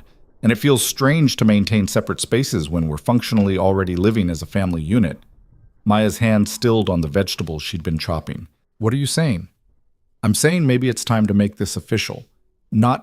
I don't mean romantically," Ethan added quickly, not wanting any confusion. That's not what this is. But a household, a real family unit. You could move into the third bedroom, the one I've been using as an office. We could reorganize, make it work. Unless that's too weird or you're happy with your space or—" "Yes," Maya interrupted, her eyes bright. "Yes, I'd like that. Very much."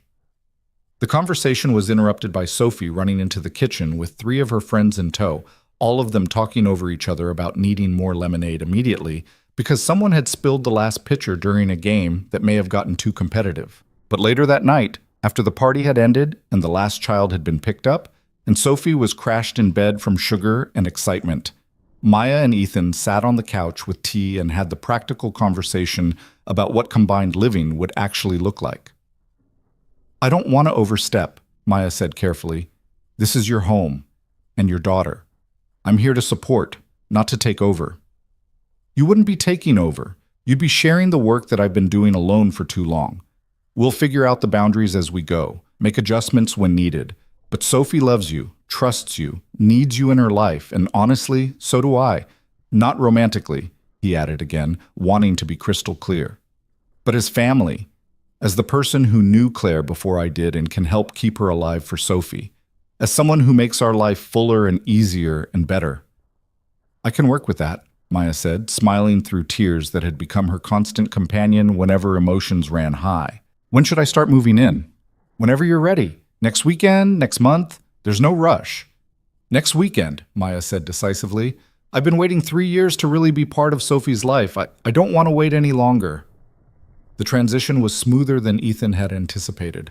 Maya's furniture fit surprisingly well with theirs, her style complementing rather than clashing. Sophie was thrilled to have her godmother permanently in residence, treated the whole thing like an extended sleepover that never had to end. And Ethan found that sharing space with another adult was easier than he'd feared. Maya was considerate about noise and schedules. They fell into natural rhythms about cooking and cleaning, and having someone to talk to after Sophie went to bed made the evenings feel less lonely. It wasn't romantic. Ethan had loved Claire too completely to imagine replacing her with someone else, and Maya carried her own complicated feelings about Claire that made romance impossible. But it was partnership, companionship, chosen family in its purest form. On the anniversary of Claire's death, the 3 of them visited the botanical gardens again, this time with more flowers blooming and the promise of summer making everything feel alive and possible. They sat on Claire's favorite bench and took turns reading from Sophie's journal. She'd filled almost half of it over the past months, her observations about life and loss and love showing wisdom that made both adults marvel. "I wrote something special for today," Sophie said, flipping to a marked page. "It's kind of a letter to Mommy, telling her how we're doing." She read in a clear voice that only wavered slightly. "Dear Mommy, it's been 4 years since you died and I still miss you every day. But missing you doesn't hurt as much as it used to. Now it feels more like love than pain. We've made a family that's different from the one we had with you, but I think you'd like it. Maya lives with us now in the office that became her bedroom. She tells me stories about you all the time, stories that make me feel like I know you better, even though you're not here. And Daddy is happy more than he's sad now. which I think you'd want. We're taking care of each other the way you asked us to. We're being brave and soft and honest. We're choosing forward instead of backward. We're doing okay, Mommy. We're actually doing really, really okay. I hope wherever you are, you can see that. I hope you're proud. Love always, Sophie. P.S. I'm wearing your bracelet right now. And Daddy kept your leather jacket safe for me. And Maya has the other bracelet that matches mine. So you're kind of still here in all these pieces. That makes me happy. When Sophie finished, Maya and Ethan were both crying openly, not even trying to hide it anymore. They'd all learned that tears were just another way of expressing love, that grief and joy could coexist, that healing didn't mean forgetting, but rather learning to carry loss with grace. She'd be proud, Maya said firmly. I know that with absolute certainty. Proud of Sophie for being so strong and self-aware. Proud of you, Ethan, for raising an incredible daughter while dealing with your own grief. And maybe, I hope, proud of me for finally becoming the person she believed I could be. She's proud of all of us, Sophie declared with the confidence of someone who'd made peace with her mother's death while keeping her mother's memory alive. Because we didn't give up. We kept going, and we found each other, and we made something good out of something sad. That's what Mommy would have wanted most. They stayed at the gardens for hours, walking the paths slowly, sitting by the pond, existing in a space Claire had loved and finding peace there. At one point, Sophie ran ahead to look at a butterfly that had landed on a flower, leaving Maya and Ethan walking side by side in companionable silence. Do you ever wonder what Claire would think of this arrangement? Ethan asked. Us living together, raising Sophie as partners, building this unconventional family. Every day, Maya admitted. But then I remember her letter, the provision she made, the fact that she specifically chose this. She wanted Sophie to have both of us, wanted you to have support, wanted me to have the chance to prove I'd changed. She orchestrated all of this from beyond the grave, really. We're just following her blueprint. She was always good at planning ahead. She was good at a lot of things. But I think her greatest gift was understanding that love doesn't have to fit traditional shapes, that families can be built from grief and forgiveness and shared commitment to honoring someone's memory. She knew that's what we'd need, not a replacement for what was lost, but something new that honored what came before while also looking forward. Sophie called out to them, waving excitedly at some discovery she'd made in the flower beds. They walked toward her together, two people united by love for someone who was gone, but somehow still present in everything they did, every choice they made, every way they showed up for the child she'd left behind.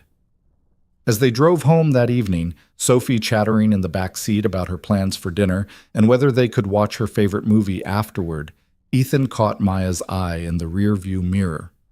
They exchanged a smile that acknowledged everything, the grief that brought them together, the daughter who bound them, the woman whose memory shaped their days, the unexpected family they'd become.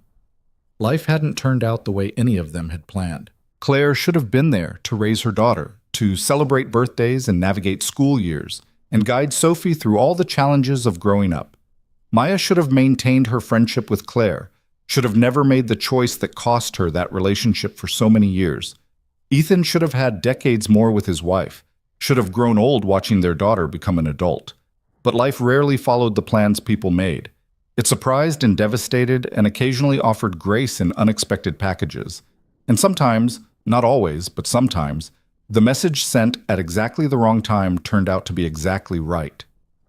The drunken text to a cold neighbor at 1:47 in the morning, the revelation that shattered isolation, the forgiveness that stretched across years and death, the bracelet that connected past and present, the family that formed from broken pieces. Sophie fell asleep on the drive home, her head against the window, the lotus bracelet catching the last light of day. In the front seat, Maya and Ethan sat in comfortable silence, two adults who'd learned that love really didn't end. It just transformed, found new shapes, persisted in ways that honored loss while still choosing life. When they carried Sophie to bed that night, she woke just enough to murmur, "Best family ever," before drifting back to sleep. And standing in the doorway, watching the child they both loved breathe deeply in peace, Maya whispered what Ethan was thinking. Claire knew what she was doing. She always did, Ethan agreed. They left Sophie's door open just enough, the way they always did, and moved back to their shared living space, where life continued in its new shape, different from what any of them had imagined, but whole and real and surprisingly full of joy. Outside, the city settled into its evening rhythms. Inside, a family, built from loss and choice and love, that didn't end, gathered itself for sleep, for tomorrow, for all the days ahead that would be navigated together. The lotus flowers had bloomed from mud. The new beginning had taken root. And somewhere, in memory, in spirit, in the legacy of careful choices made before death, Claire watched her family thrive. Her final gift still unfolding years after she'd wrapped it, addressed it, and sent it forward into a future she'd never see, but had trusted would be okay. And it was okay. More than okay. It was enough.